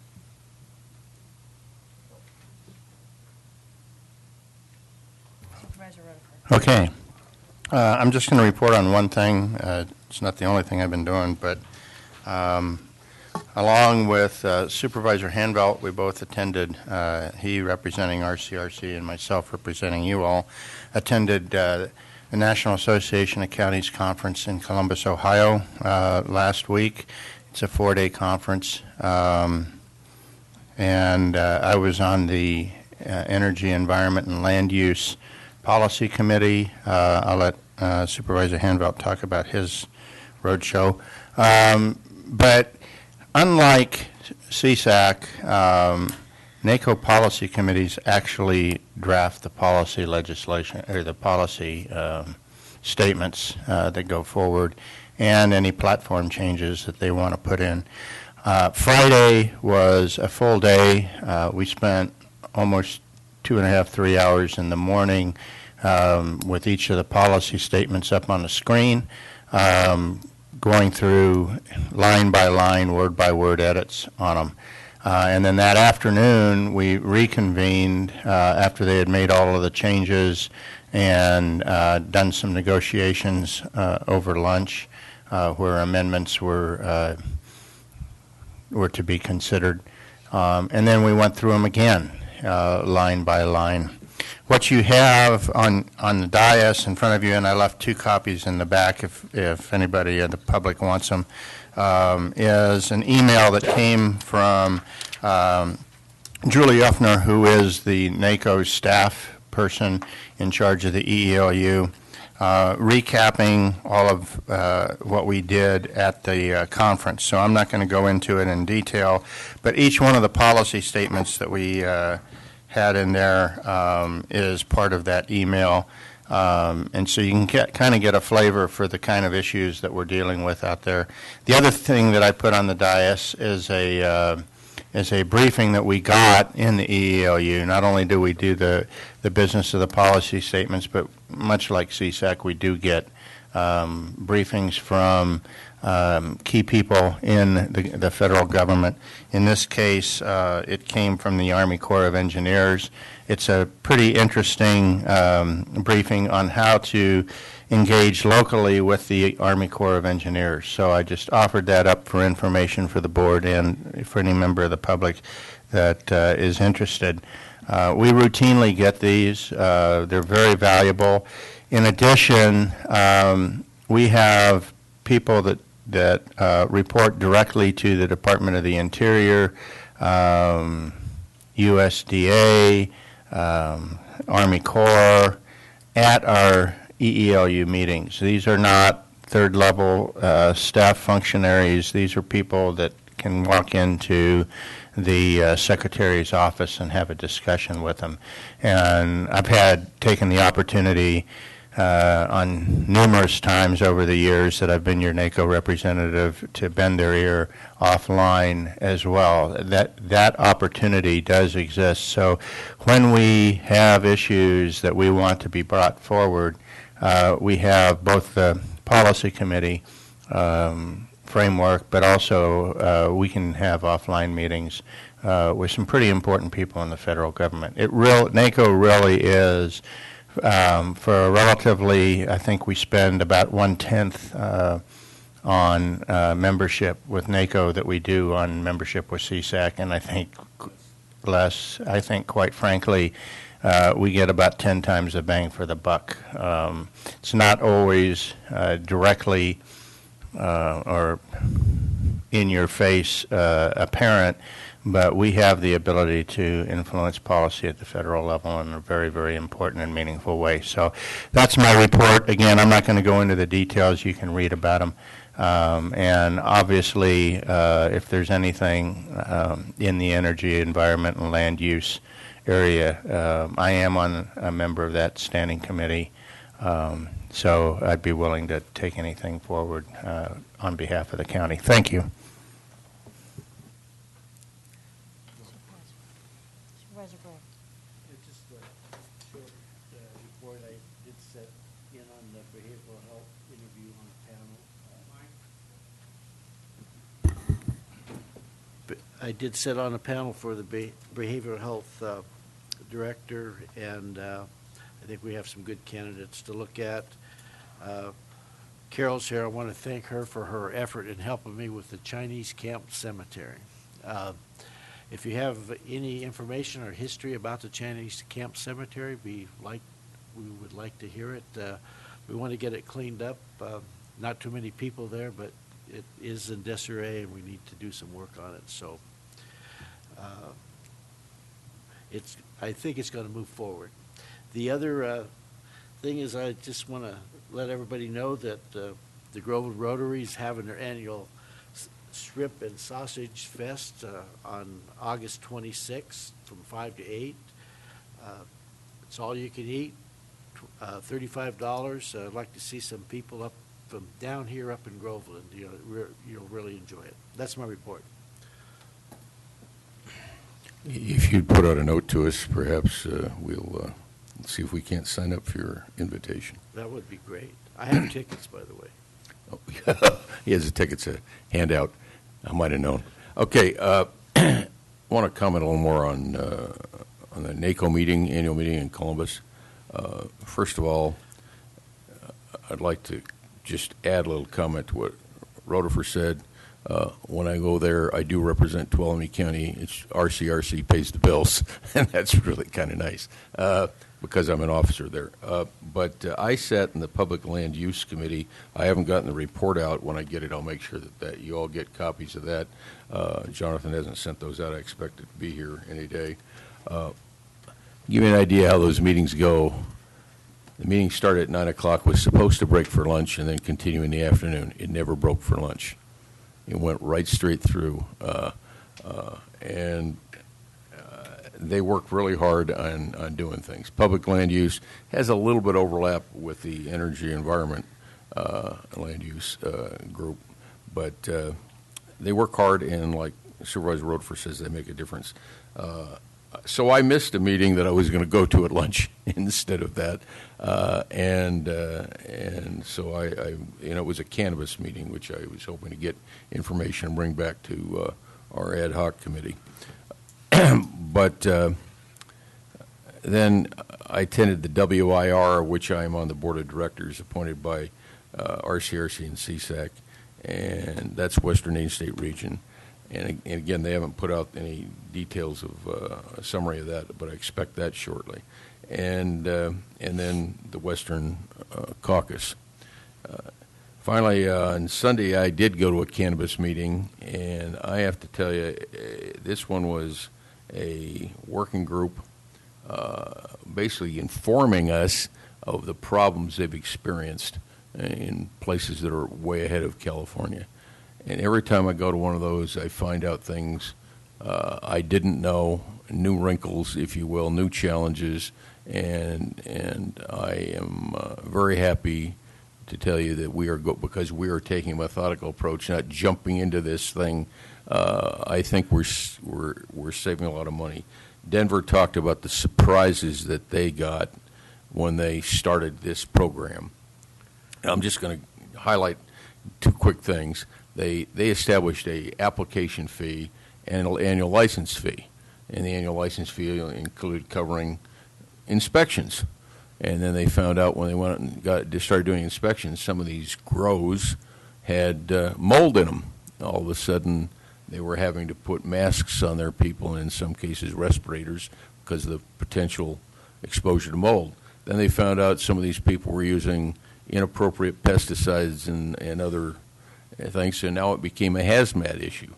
And stop laughing. I'm sure it gets worse. But the point really is that these unforeseen challenges for them raised their costs, and the fees didn't cover it, and on their budgets did have to cover those things. So we need to, and I just making those comments because if we are going slow and people think that that's a problem, we're going slow because we don't want the surprises, and the surprises are what are going to cost us money. And as you all know, if you've been following our budget, we don't have a lot of general fund. So anyway, it was very enlightening. The two other things I want to comment on, RCRC invited me to go to a forest product biomass technology meeting, and they're paying the bill later this month. And they're going to talk about the new technologies like cellulistic nanofibers and cross-laminated beams, so I'm going to go on that and learn what I can. And then there is a meeting that I believe they're going to send me to as well in early September. The WIR, Western Interstate Region of NACO, has a PILT fly-in in Washington to go and lobby Congress to support new action on PILT. And so I'm probably going to go to that early September and see if I can't help push that issue. And the other one I wanted to comment to Craig was at the public land use meeting in Columbus, there was mention of an attempt to get a new SRS bill moving. I don't know how much hope it has, but it implied it's a 2-yard bill. And as soon as I get more information, I'll let you know. I don't hold my breath. Okay? Okay, thanks. That's it. I think the good news is you won't be around Tuolumne County much to cause any problems. You missed the tie. Madam Chairman, can I just add something? I did go to that marijuana luncheon meeting in Supervisor Hanvelt's stead. It was pretty much run by the state of California, by the way. Rex Bone from Humboldt County was one of the speakers, but it basically was a Humboldt County kind of show in terms of the information, and I think we've already sent some people out to Humboldt. I didn't report on it. Mr. Pedro. No report. I used up my words in the last item. Okay. No report. Thank you. I have just a couple things I'd like to report on. We've heard about a number of the meetings that I have been involved already. I want to highlight one that Ms. Carrillo mentioned, which was the marijuana cannabis workshop that we went to in Sacramento.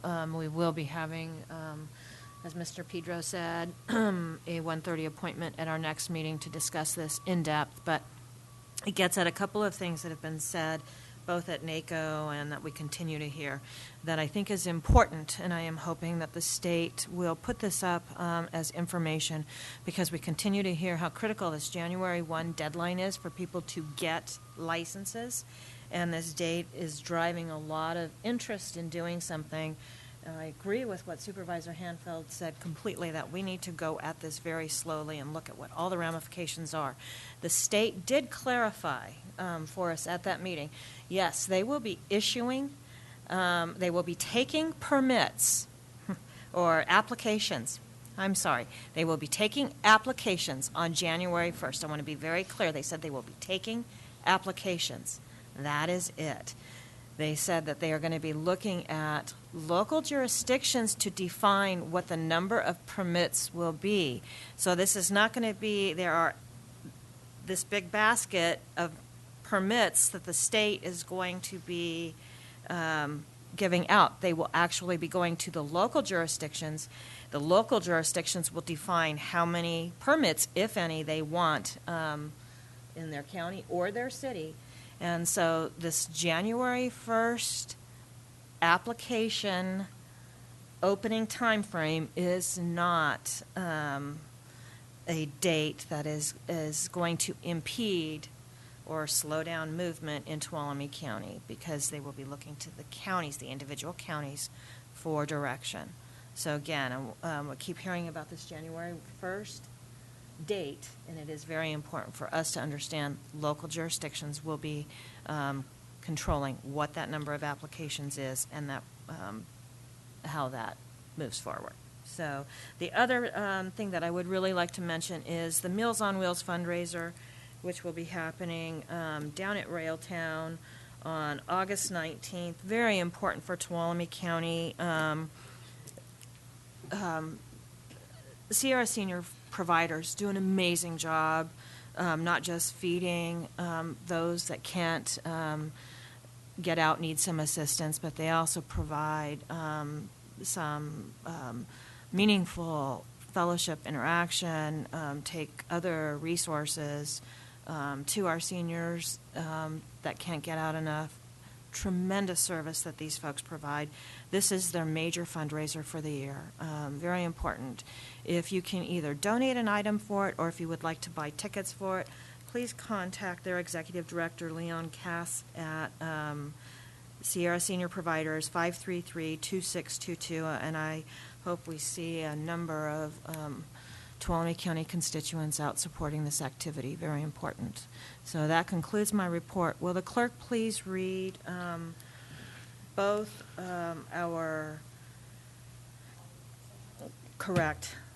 both of the closed sessions? Okay, the first one is the number 10 item is closed session conferences, labor negotiators, Craig Pedro and Ann Fremd. Authority Government Code Section 54957.6, Tuolumne County Employees OE3 Unit, and Public Employee Appointment, Authority Government Code Section 54957B1. The title is Behavioral Health Director, and Public Employee Performance Evaluation, Authority Government Code Section 54957B1. The titles are County Council and, not County Council, County Administrator, sorry about that, and Agricultural Commissioner, Seals and of Weights and Measures, Air Pollution Control Officer, and Director of Animal Control. Do we anticipate reporting out? Is there any public comment?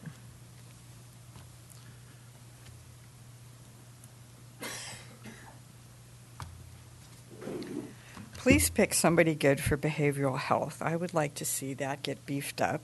And everywhere I go, I see Mr. Stockel. So I'm very impressed with him as our agricultural commissioner. I've seen him here as the director of animal control. So he gets my vote. Any other public comment? Did you pay her to say that?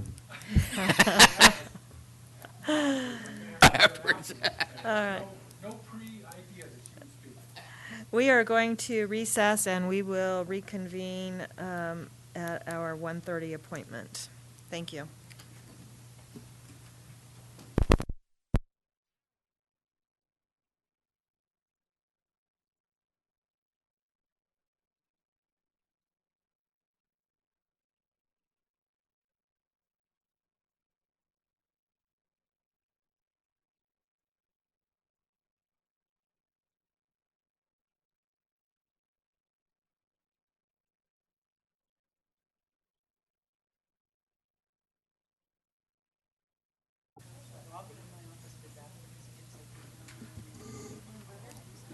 All right, it is 1:30 and we are going to reconvene the Tuolumne County Board of Supervisors meeting.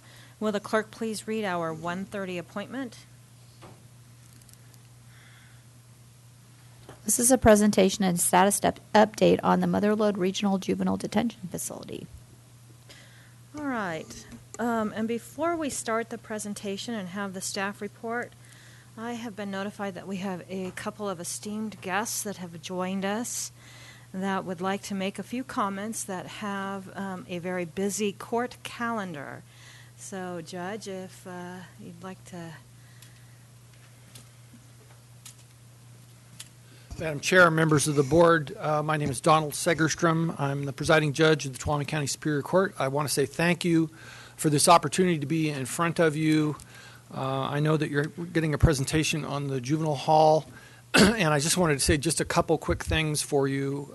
First, I wanted to say thank you to the board and past boards for having the vision and the wisdom to pursue this project to its completion and to build the project.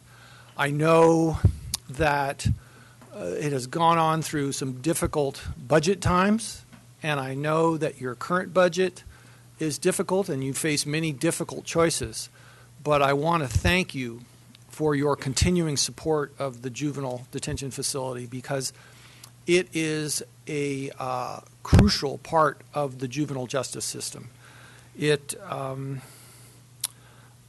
in the past, because juvenile matters are confidential, so the public doesn't see them, they're never in the paper, and for so many years we transported those juveniles that had to be detained, we transported them out of county.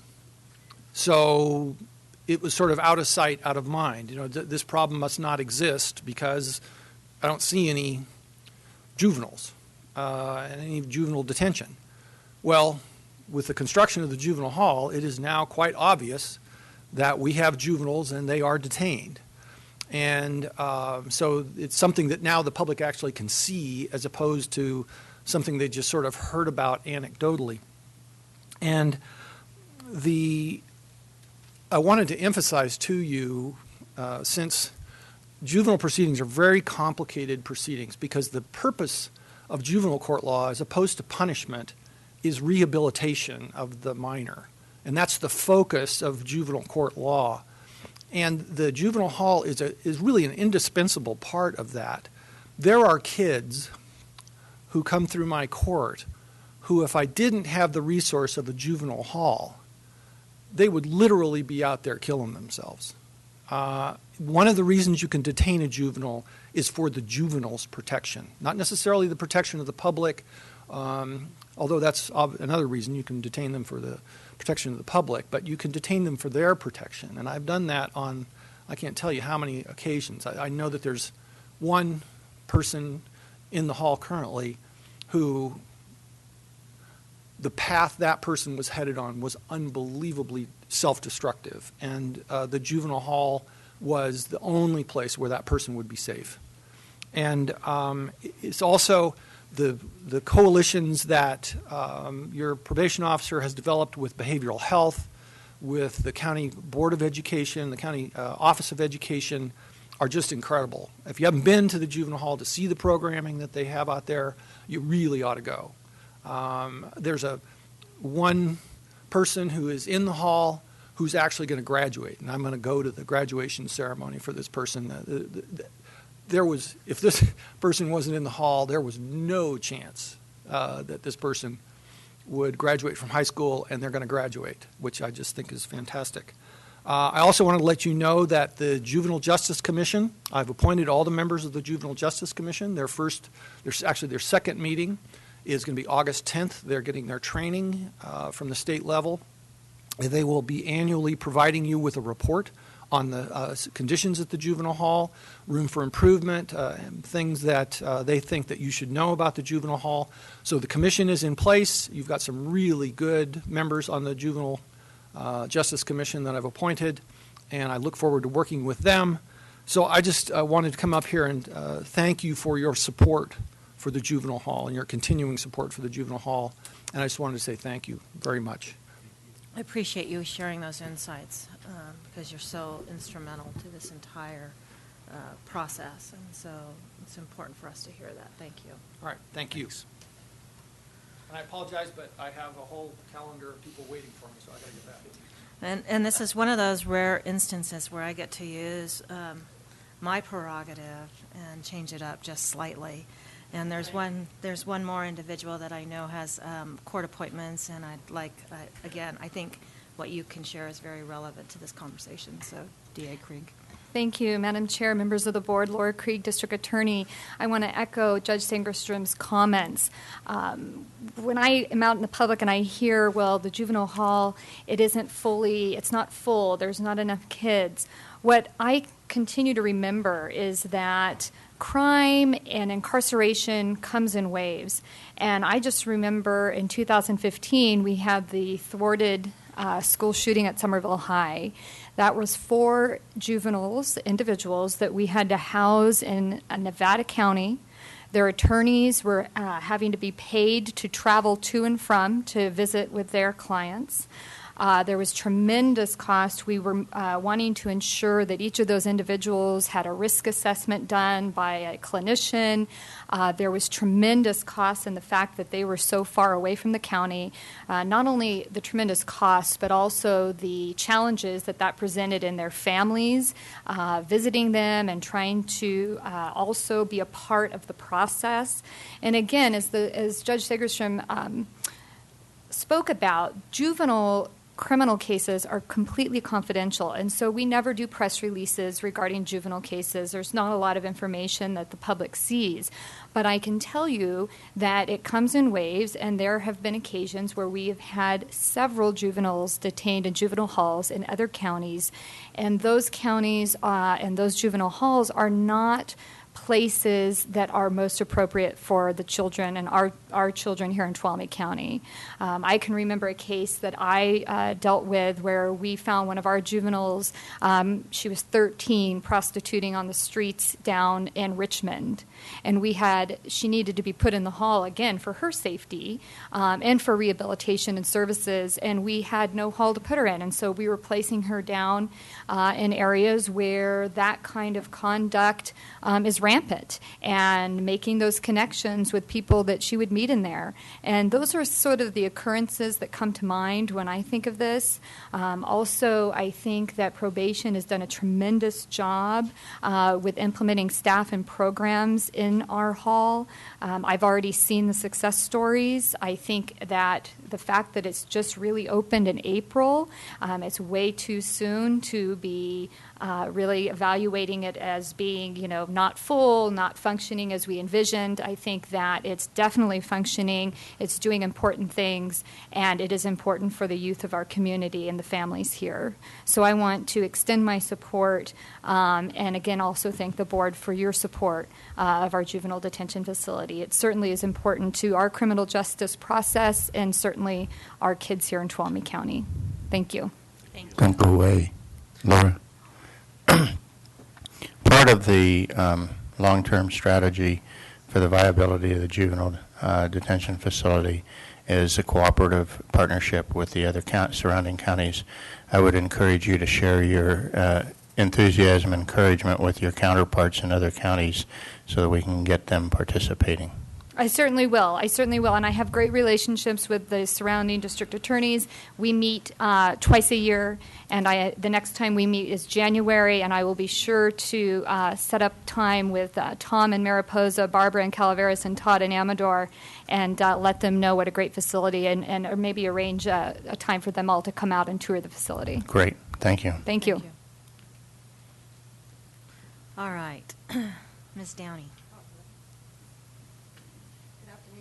Madam Chair, members of the board, Linda Downey, Chief Probation Officer. I want to thank you for this opportunity to share with you the progress of the Mother Lode Regional Juvenile Detention Facility. Thank you. I put this item on the agenda as a quarterly update, but following the presentation, I will look to your board for direction on frequency and the type of data that you'd like to see reported. This first presentation will probably cover a little more than you will want on a regular basis, but I thought it would be a good starting point for us. So here with me presenting will be Annie Hockett. She's our behavioral health clinician assigned to the facility. She'll talk about programming and then the mental health services that are being provided. We also have Kathy Parker, Tuolumne County Superintendent of Schools, Associate Superintendent. She will talk about the Gold Ridge Educational Center. That is the name of the school that's inside the facility. And then we have Superintendent Arndt, who will be our closer and talk about the purpose and mission. We also have Debbie Batista, Auditor Controller, and Megan Bolderman, our Probation Business Manager, as our fiscal people. They won't be presenting, but they'll be available to answer any questions that you might have. So we're going to go ahead and we're going to start with the numbers because that seems to be what everybody's most interested in. So I went back to 2013 just to kind of look at our arrests and cites rates. So as you can see, we have been steadily dropping. In 2013, there was a total of 218 reports received on the far right column. And then it steadily drops, 182, 185, 136, and then from January to June of this year, we have 53. And the data that you're going to see today is either January through June 30th, or we're going to look at the quarter that the facility opened, so April 10th through June 30th. These are our housing statistics. So April 10th was our first day that we were open. We started with 2 youth. We had an average length of stay of 21 days. May, we were up to 5 youth, 108 bed days. The average daily population was 4.6. 21.6 days was the average length of stay. June, we were up to 10 unique youth. The bed days was 180. We had an average 5.6, and the average length of stay was 18. Our lowest youth population was that first month where we housed 2, and then our highest was 8. So going back and looking at 2015 and 2016, you can see we were a little over 11 and a half youth, and with an average length of stay of 19, just a little over 19 days. For 2016, it was 9, with the average length of stay a little over 20 and a half. Let's see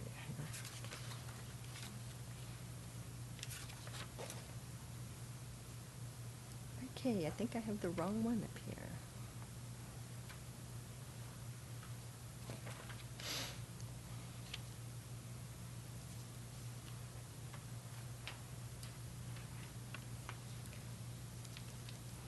My slides are out of order, sorry. So let's look at our financial overview. These are our probation numbers. So as you can see, the first row is our last full year of placing our youth out of county. We had a little bit of facilities cost that was due to we hired some staff towards the end of that fiscal year. So we ended that with the 482,256 for the ending actuals. The 2 next rows are what we budgeted for 2016-17, and then the actuals. So as you can see, we originally budgeted $91,368 for the probation placements. The actuals were a little bit higher due to the fact that we were delayed in opening. We ended that with 918 actual. What was the actual amount? Was 918,821. So our budgeted 2017, 2018, as you can see, we're still budgeting a little bit of placement costs, $35,000. That's in case we need to house a juvenile in the Department of Juvenile Justice, DJJ. I don't anticipate, but you just never know. The facilities cost, we have budgeted a little over $1.1 million, and then with the combined, just under $1 million and $2 million.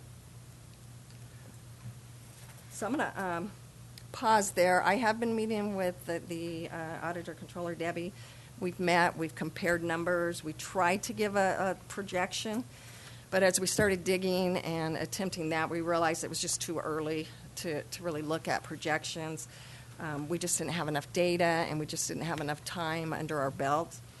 So we are also still looking at different ways to run the hall, the operations. So we just felt like we couldn't give an accurate projection at this time.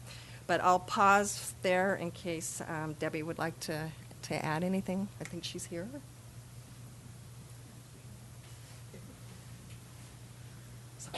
That's okay. Good afternoon. I'm Debbie Batista. I'm your County Auditor Controller. As Linda said, we've kind of got together numerous times to try to look at all of the different ways to analyze this program. We're looking at daily rates, we're looking at individual costs, but truthfully, with 2.5 months, the numbers, as you can imagine, because there were some one-time costs in 17-18, or 16-17, I've already switched years, 16-17, and the numbers really were skewed. And to present them here, we just felt, and I felt, that it would do a disservice, that we want to have more numbers so that we have more of a trend than in reality 2.5 months. So the next time we come, we'll kind of give you some of our different numbers where we're looking at not just, we get too hung up on budget. We have to really look at actual. And to look at the actual numbers and look at the cost per client, look at the daily costs, but we want to have more accurate, more trending than 2.5 months. So we chose, and I was the one who chose, not to include those numbers in here because I just think that they tell a story, but they tell too wide of a story for right now. So those are the numbers, but I want to caution you, numbers don't always tell the real story, nor do they always reflect future cost avoidance or savings, which are very, very hard to quantify when you're dealing with human lives. So, and we'll talk a little bit about those cost avoidance, I think, throughout the presentation. But right now, I'd like you to think of the juvenile justice system as a bicycle with gears. 2 decades ago, our county leaders realized that our 18-gear bicycle was stuck in 1 gear. As the judge explained, when a youth was arrested and required to be detained, we'd put them in the back of the car and we'd transport them out of the county. 1 gear. We did that every single time. We were not able to take into account that youth situation or their needs. Same thing, 1 gear. So this county cares about its community members.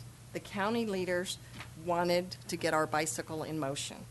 They were committed to keeping our youth in our community and wanted better treatment and outcomes for our young people who became involved in our juvenile justice system, knowing that those youth probably will remain in our community and raise their own families here.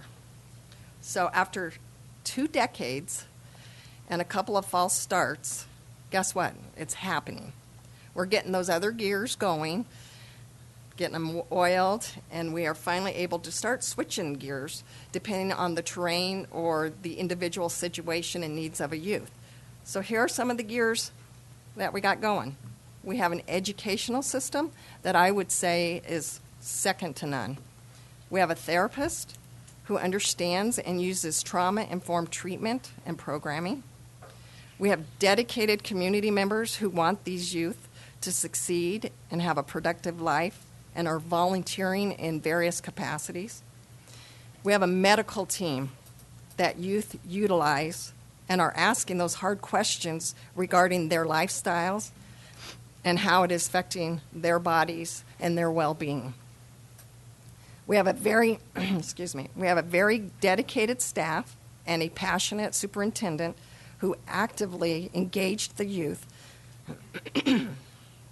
hold them accountable, but also give them the tools that they're going to need in the future to prevent delinquency and criminal behavior.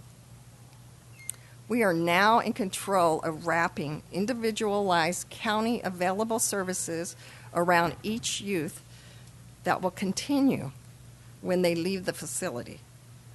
And we have awesome families who might be struggling a bit, but who love their children and are participating in visitation and services and are working hard to strengthen their family and better their situation. Thank you. We are not just a detention facility. We are a treatment-centered facility that holds youth accountable. We don't have all 18 gears working yet, but we are getting there.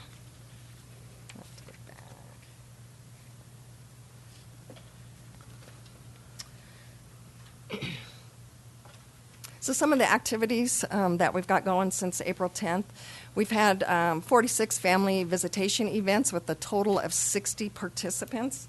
That's a huge benefit to our families, as parents were rarely able to travel the distance to see their child when placed out of the county.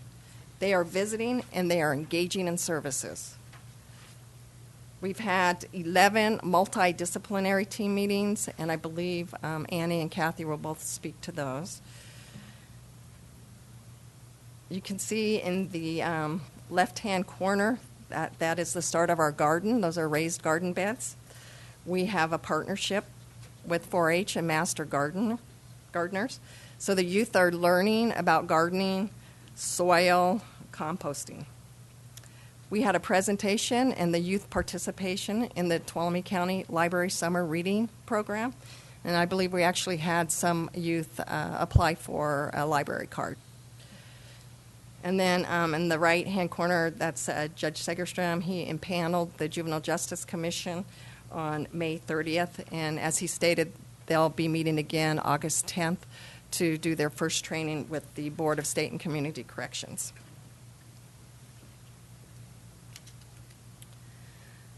So let's talk a little bit about cost avoidance, foster care placement.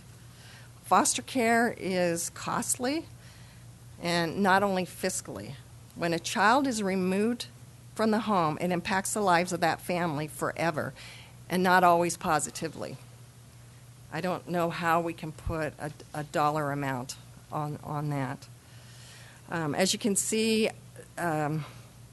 these rates, I'm sure you've all heard of CCR. It's the Continuum of Care Reform. If you haven't heard about it, you will be hearing about it. The state has realized that our foster youth do not have good outcomes, so they have implemented a reform under AB 403. These rates that you see, there's some name changes on the type of foster care placement. The first chart graphed up there is resource families. The basic level is 923. The levels of cares have not been implemented yet. That's the second phase, and that'll kick in December of this year. Same thing for the foster family agency rates. And then the final graph is therapeutic foster care and intensive services foster care. Our youth, of course, fall in the higher amounts. They tend to need more treatment. So I acknowledge that foster care is an absolute need for us in probation. Out-of-home placement is utilized whenever it is determined that a youth cannot be returned home. Although the cost of foster care doesn't directly affect the general fund, it easily could. Foster care placement costs are paid out of the Department of Social Services realignment allocation. It is mandated costs, so if the Director of Human Services Agency runs out of realignment money, costs would need to be paid from the general fund. There is some federal reimbursement ranging from 35% to 50% depending on the type of placement. If it is a non-federal case, there is no federal reimbursement and the full amount comes out of realignment. So basically that means the more foster care placements there are, the more impact to possible services that Human Services Agency could provide to the public, and it also could impact their staffing levels. With our youth previously housed out of the area, we were unable to work effectively with the families as a whole to address issues. Parents weren't able to regularly visit their child, and some not at all. The longer the youth is away from their home with minimal or no contact, the more difficult it is to reunify the family. Further, We do not, as a foster care system statewide, have good outcomes for our children. In addition, there is a shortage of foster family homes for probation youth and teens in general.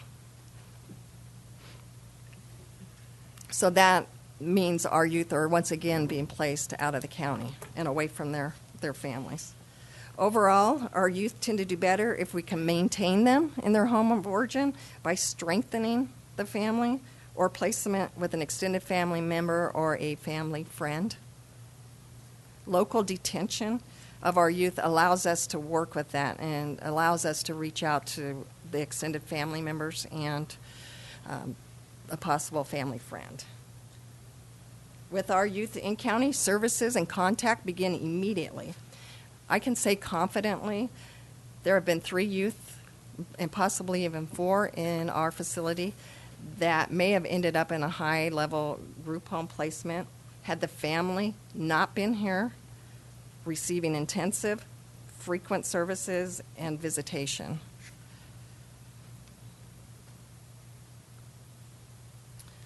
The final group of out-of-home placements is what used to be referred to as group homes. They are now the STRTP, which is the short-term residential treatment program. As you can see, those costs are skyrocketing. That's $12,498 a month. If we are unsuccessful in reunifying a youth by their 18th birthday, they become eligible for AB 12, the Extended Foster Care Program. This was enacted in 2012, and it is a program that's beneficial for those youth who don't have a family or an extended family member to return to. Unfortunately, it is not uncommon for us to see girls and even some boys that want to become young moms and dads. So if we have a youth that transitions into extended foster care and has a child or possibly 2 children, we have almost always lost the ability to affect change. And unfortunately, it's not uncommon for child welfare services to become involved with them and their dependent child, starting that cycle all over again. Again, having our youth in our county engaged in services and evidence-based practices, exposed to pro-social activities, and back on track academically allows us to show them a different way of life. When people ask me if we can afford the juvenile detention facility, I have to tell them we cannot afford not to have the juvenile detention facility. Healthy and strong families equal safe communities.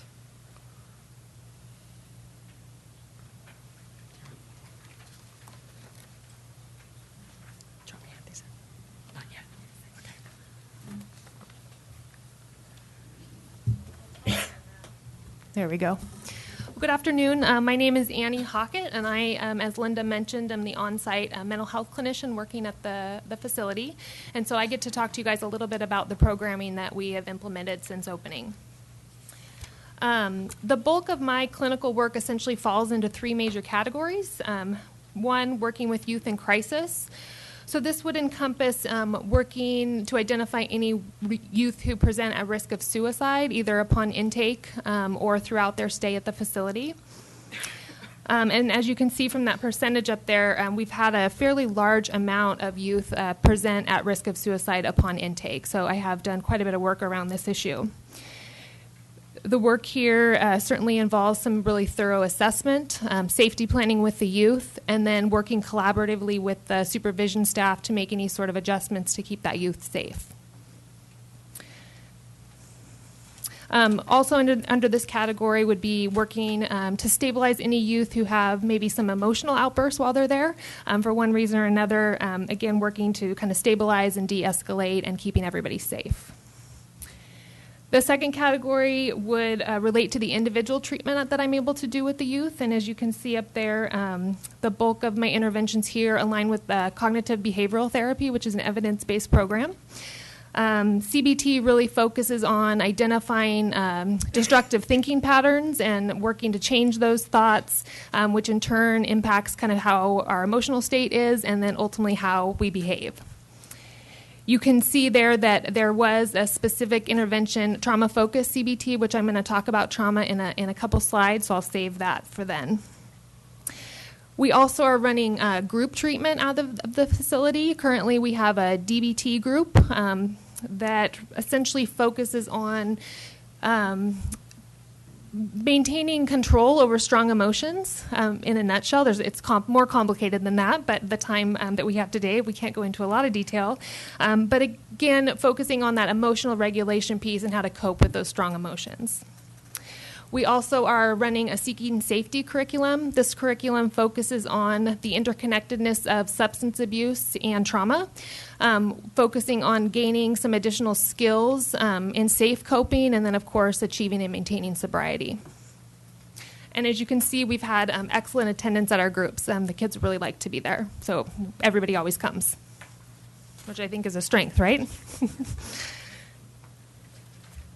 Additionally, I have some involvement in several what I would call kind of therapeutic case management functions. You heard the formation of an MDT or multidisciplinary team. We meet weekly. Members include myself, school staff, our medical team, probation officers, supervision staff. And essentially, we review each youth, talk about kind of what's going well, what we're concerned about, any needs that need to be addressed. And we include the youth in these meetings when it relates to treatment planning so that they can have their voice heard. We also are piloting what we're calling the Family Reunification Support Program. And every program needs an acronym, right? FSRP. The focus here is really trying to identify youth that there might be a concern with that transition out of the hall, whether that means they're at high risk of reoffending or running away. Oftentimes there's some maybe conflicts with the family functioning, and so working with the family and the youth to identify any concerns and wrap supports around this family. We do individual treatment, we'll do family treatment, and then we also utilize the CFT model where we aim to pull in anybody and everybody that can be a support to this family, come to the table, and really talk about how we can support this family. And then you can hand these out now. And I'm going to have Linda hand out a couple handouts that reference this slide. You know, when I transitioned to this facility, I was given, I think, a unique opportunity to design services that I knew would hopefully meet the needs of the youth that I would be working with. And there's one piece of research that has guided a large portion of my clinical skills and training and treatment in the last several years, and that relates to this adverse childhood experiences study. So I encourage you, if you're not familiar, there's a ton of stuff online. What you have there is a really brief summary along with a questionnaire that will go with it. Essentially, this research came out of the CDC in the mid-90s. It continues active to this day. And what they found was that there's a correlation between what we call ACEs, or adverse childhood experiences, and poor health outcomes. And you can see kind of on the handout that the risk factors are just more to be named. Alcoholism, illicit drug use, IV drug use, obesity, suicide, substance abuse in all its forms, domestic violence, unintended pregnancy, and then a list of kind of physical health issues, COPD, cancer. I mean, you name it, the ACE study has really dug into it and learned that there's a high correlation between these two things. Essentially, the larger ACE score you have, they estimate that if you have an ACE score of 6 or more, on average, your life expectancy is reduced by 20 years. So we know that this has an impact. And I knew when I started working here that I was going to see kids with high ACE scores. And so if you look up there, we did the survey about 3 weeks ago with the youth. The average score was 7. 66% had 6 or greater, and half of them had 8 or greater. And so I would encourage you to look at what those ACE scores relate to so that you know the type of trauma we're talking about. And this really, you know, as I think I've said, really has driven a lot of the programming, a lot of the interventions that we have implemented at the hall, with the focus certainly being on building that resiliency in these kids. So the last slide I'll leave you with, you know, I do get this question, you know, because I talk about trauma a lot. You know, what is the cost of trauma? Hard to put a price tag on, but the CDC CDC has attempted that, and that's what you see in front of you, that the fiscal impact of trauma or maltreatment. So needless to say, effective treatment is critical to this population.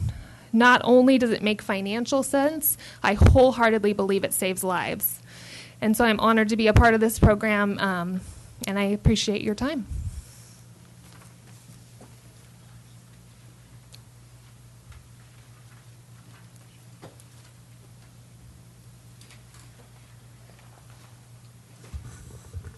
Thank you for inviting me to speak today. The County Schools Office, and we're the Tuolumne County Superintendent of Schools Office, and I'm the Associate Superintendent. And the areas that I oversee are all of the educational programs, including the alternative education programs. In county schools, we are obligated to operate court schools, which is what is referred to in our county as the Gold Ridge Educational Center, and also community schools. In the beginning, for the development of the Gold Ridge Educational Center, it started as any school would be, that we needed to develop policies and procedures. We needed to develop transition plans for when students left the facility. They were gently reintroduced into their facilities where they normally attend. Most of these are our local high schools. Some of them are online charter schools, and some of them are some of our more traditional charter schools as well.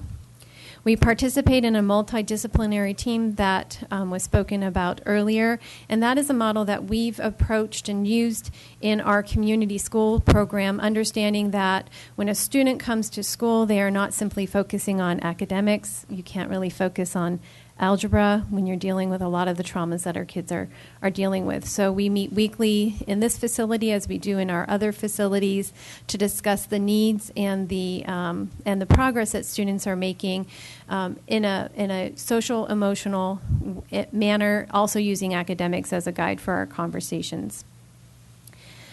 We're focused not just on our students receiving a high school diploma in the school, or GED, which is an equivalency to a high school diploma. We are looking at, as we do in all our programs, what happens once you have that diploma in your hand? What are your next steps?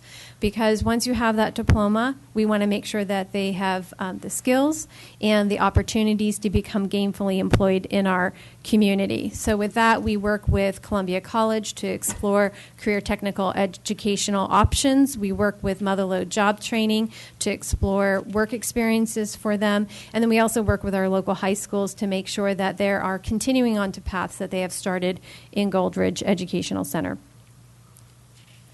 This slide speaks to the impacts of dropping out of high school. This is from a study that was done in 2012 called Dropout Nation.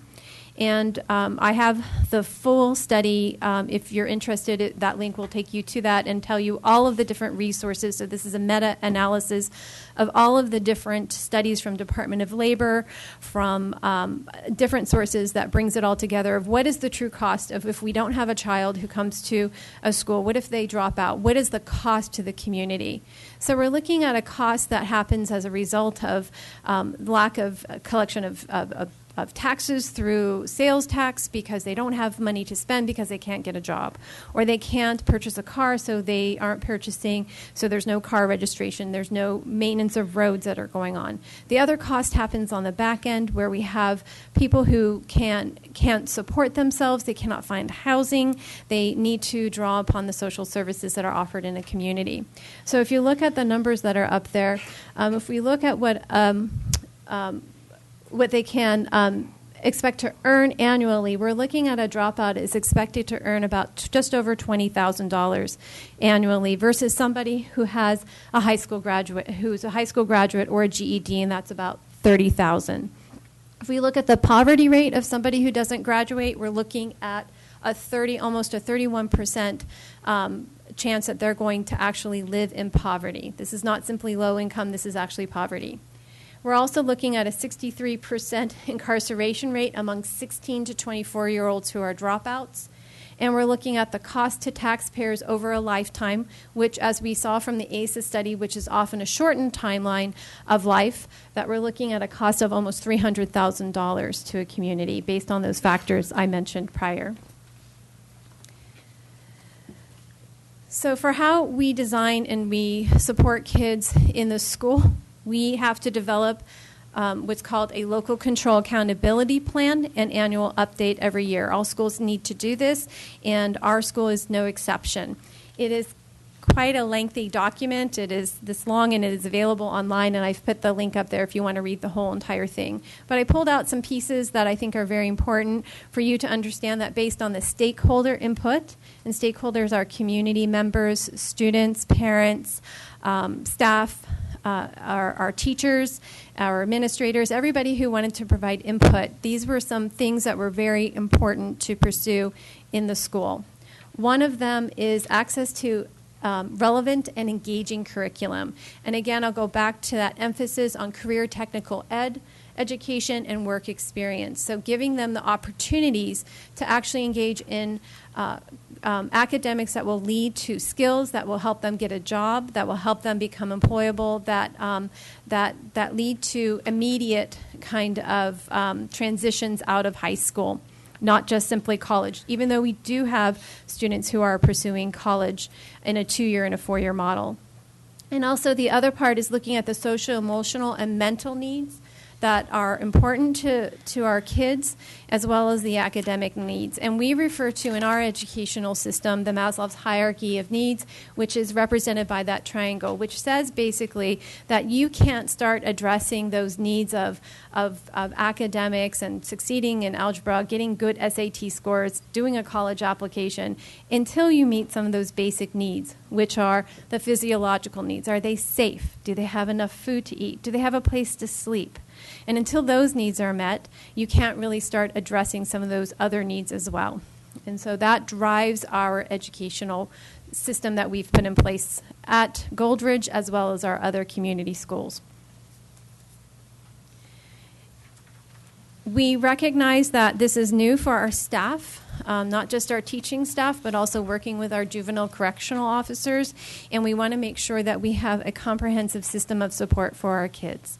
And so to that end, we were able to secure some grant funding, and we're able to make sure that our staff will be able to participate over a 2-year timeline over a training program called Positive Behavior Intervention Systems, referred to PBIS. And that will provide our staff ways to help students recognize difficulty that they're having complying and fitting in with community norms, understanding the root of cause of those desires to not fit within those norms, and to start to work on self-regulation. We also are receiving grant funds under a multi-tiered system of support called MTSS, which provides support not just in behavior, but also in academics. And also a response to intervention is how do we support those kids that are struggling learners that have checked out of school maybe earlier in their lives, mentally, may have not been attending for a while, and how do we support them academically when they're coming in not at grade level? And finally, our success. How do we measure this? We call that our metrics. So it's just beginning. It just started in April. We've had small numbers, so we don't use percentages at this point. Instead, we talk about some very hard numbers. So we are a WASC accredited school, and WASC refers to the Western Association of Schools and Colleges. And that means that when students graduate from our school, they're able to access federal financial aid. They're also seen as going into trade programs and into higher education, that they have come from a school that has a certain level of academic rigor. And so we are WASC accredited, and our WASC accreditation team will be coming in the fall to make sure that Goldridge is meeting those standards as well. And as a result, our first graduate, which will be tomorrow, will fall under that WASC accreditation. We anticipate a second graduate within 2 to 3 weeks. So we'll have 2 graduates. That I can tell you, just because I've worked with these students in the past, that they would not have graduated otherwise. So we're very proud of that they had they understood that the opportunity that was provided to them, and they took advantage of it, and they were enthusiastically going toward their high school diploma because now they saw it as something achievable.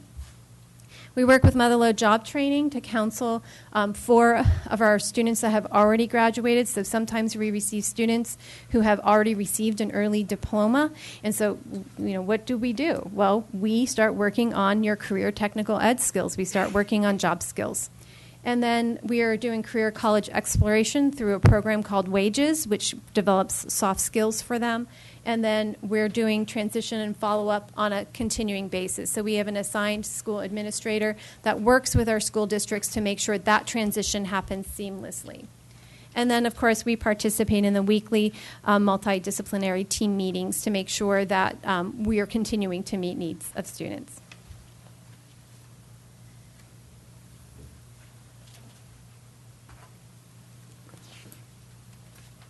Good afternoon. Mike Arndt, I'm the facility superintendent. Thank you for your time today. I'll try to be quick. This has been a long presentation, but I've been tasked with explaining the purpose and mission of this project. And so the mission is twofold. It's to do right by a child that's grown up in utter chaos and dysfunction, okay?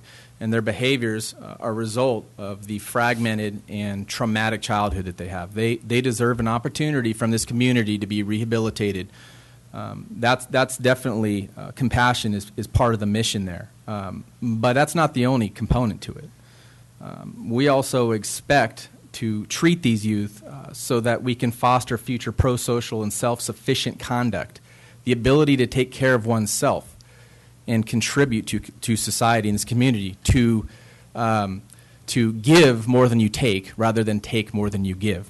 Right now, I assure you that these kids take more than they give because they've been shown nothing in their lives, and the majority of them have learned nothing from fragmented and dysfunctional patterns growing up. I can honestly say that because a decade ago, I was the individual in this county, or one of them, removing kids from traumatic and abusive situations. Their conduct is a reflection of that. With that being said, left untreated, they will cost society a lot of money. They will cost the citizens of Tuolumne County a lot of money. We will pay for these kids one way or another, I am unfortunately to report to you. Self-sufficient conduct and pro-social behavior is the hallmark of a democratic society. Our society was never intended to subsidize the livelihoods of other people. Okay, so I'm not a liberal by any means. I'm very conservative. I would like to provide compassion to these kids, but I would also expect that through treatment services, these kids will be taking care of me someday. That's what I tell these kids sometimes. I say, you're going to take care of me someday when I'm old. And so that's part of what we do. Treatment versus incarceration. A lot of people say, well, you guys are just incarcerating kids. I assure you we're not. We're treating kids. We're treating kids. It's teaching and mentoring versus housing. Using evidence-based principles and modalities to decrease the number of youth who take from society rather than give to society, i.e., your welfare recipient versus your tax-paying citizen in Tuolumne County. Okay, that's important because where do our kids end up? I know where they end up. Most of the community, I don't think, really understands or knows where they end up. And from my travels in 3 different counties in California now and doing internships out in Ohio in graduate school, I can tell you it's the same out there. Untreated, traumatized youth who are delinquents as youth will become what I call a social super user. A social super user. This is one who overutilizes services provided by county, state, and federal governments.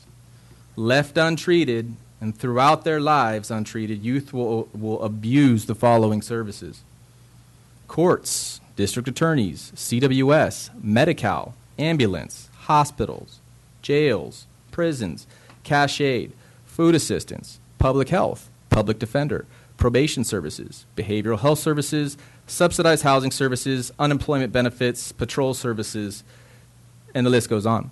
Many of these are county-funded departments. We wonder why our caseloads are so high and why department heads are always asking for additional staff. I need more staff. I need more staff. That's because caseloads have gone up.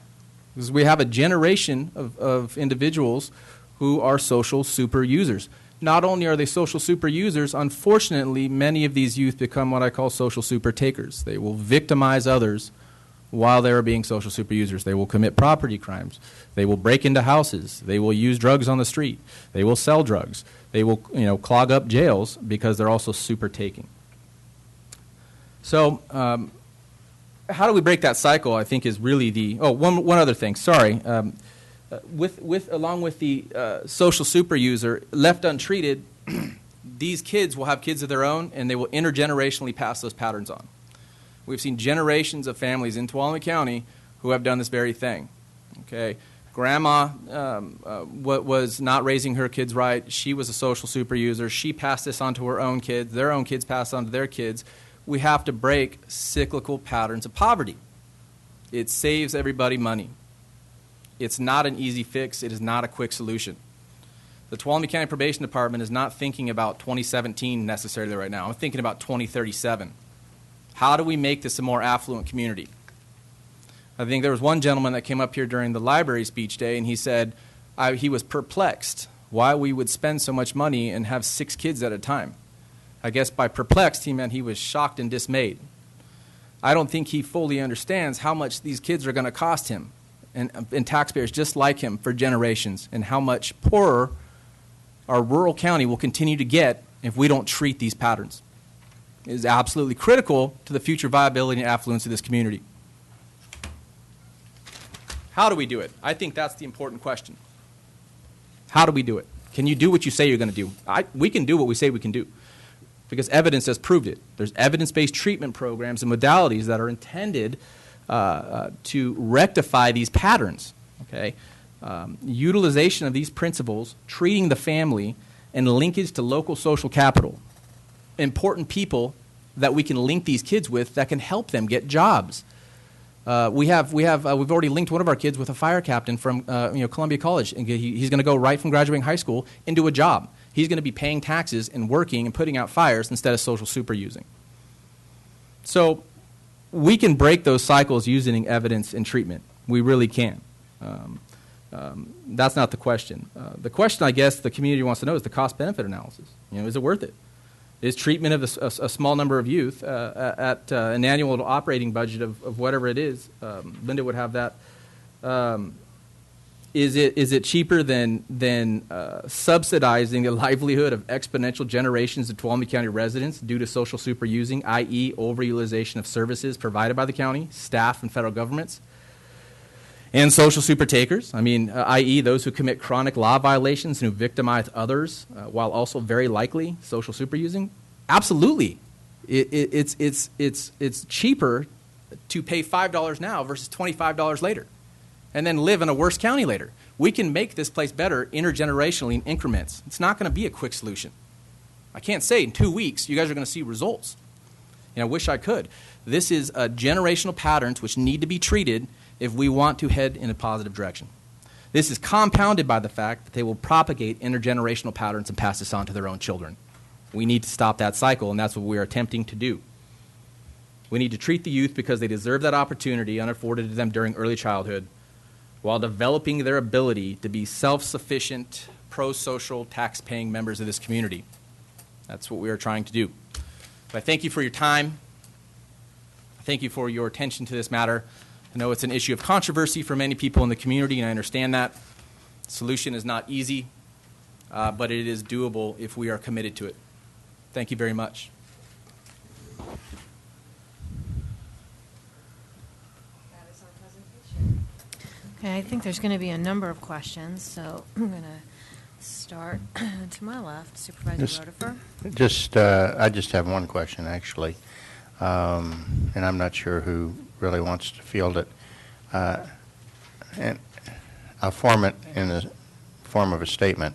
I hope that the programs that you've got in the juvenile detention facility, that there's a linkage to the programs that are that mirror those programs, so that when the incarcerant leaves the facility, that they're plugged into those programs so that they just don't walk out the door empty-handed. I'm assuming that's the case, so I just...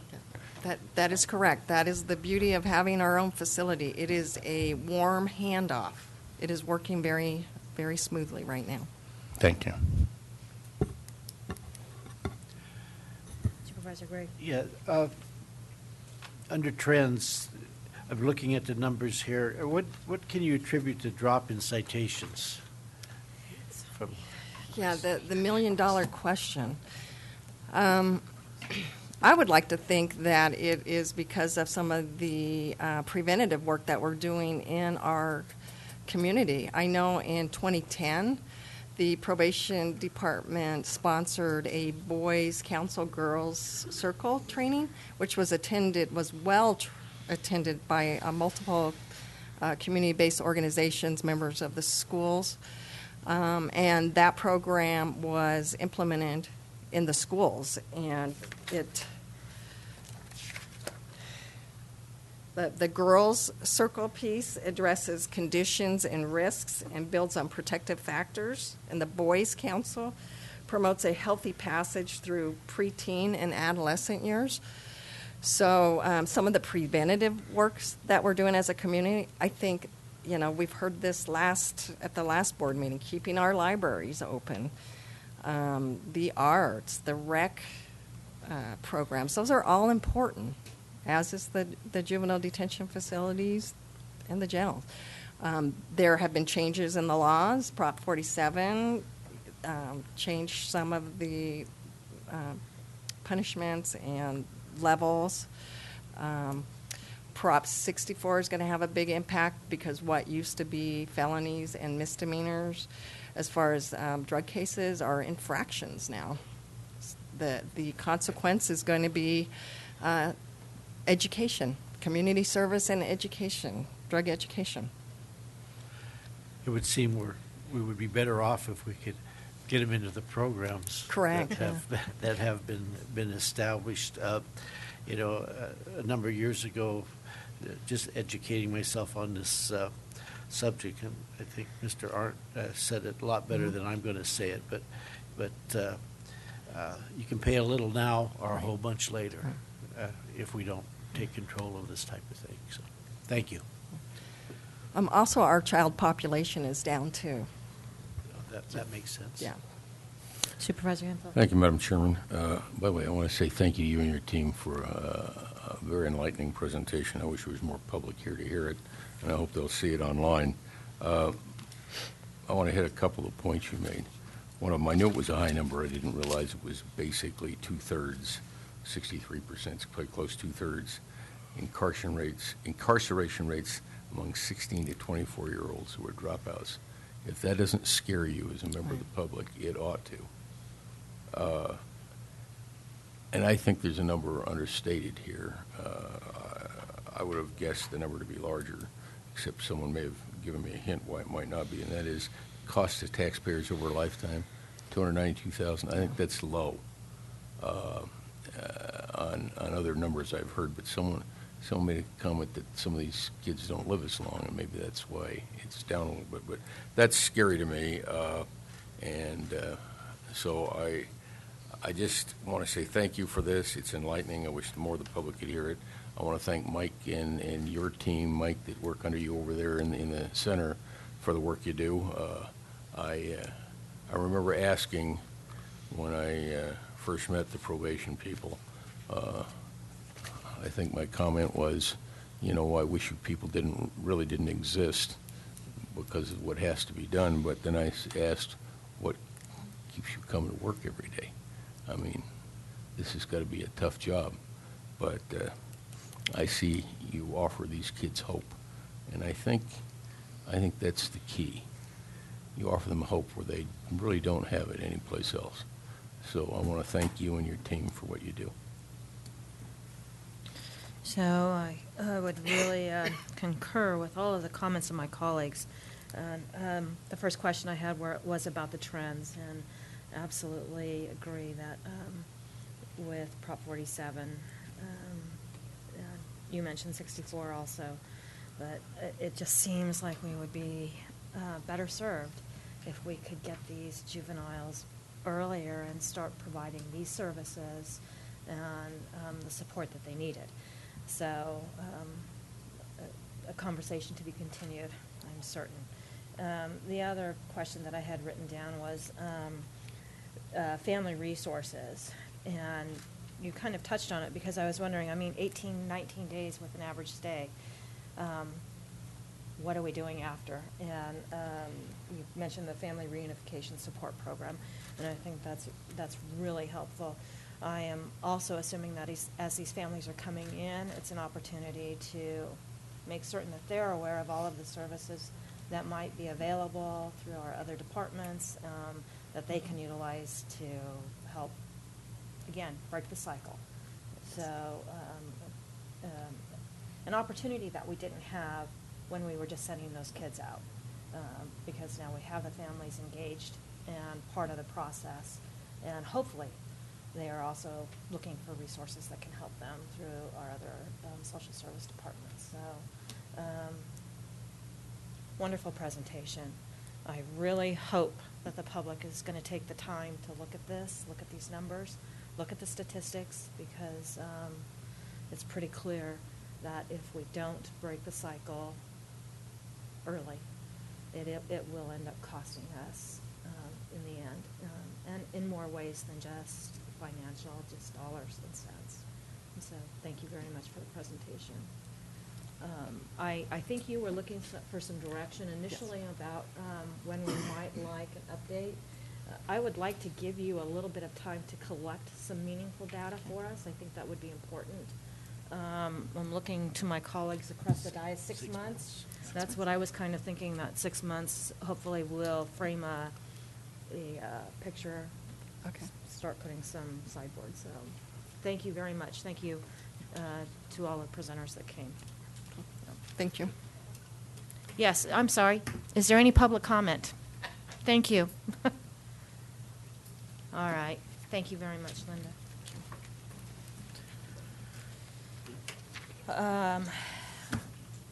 With that, we need to recess back to closed session to finish our items.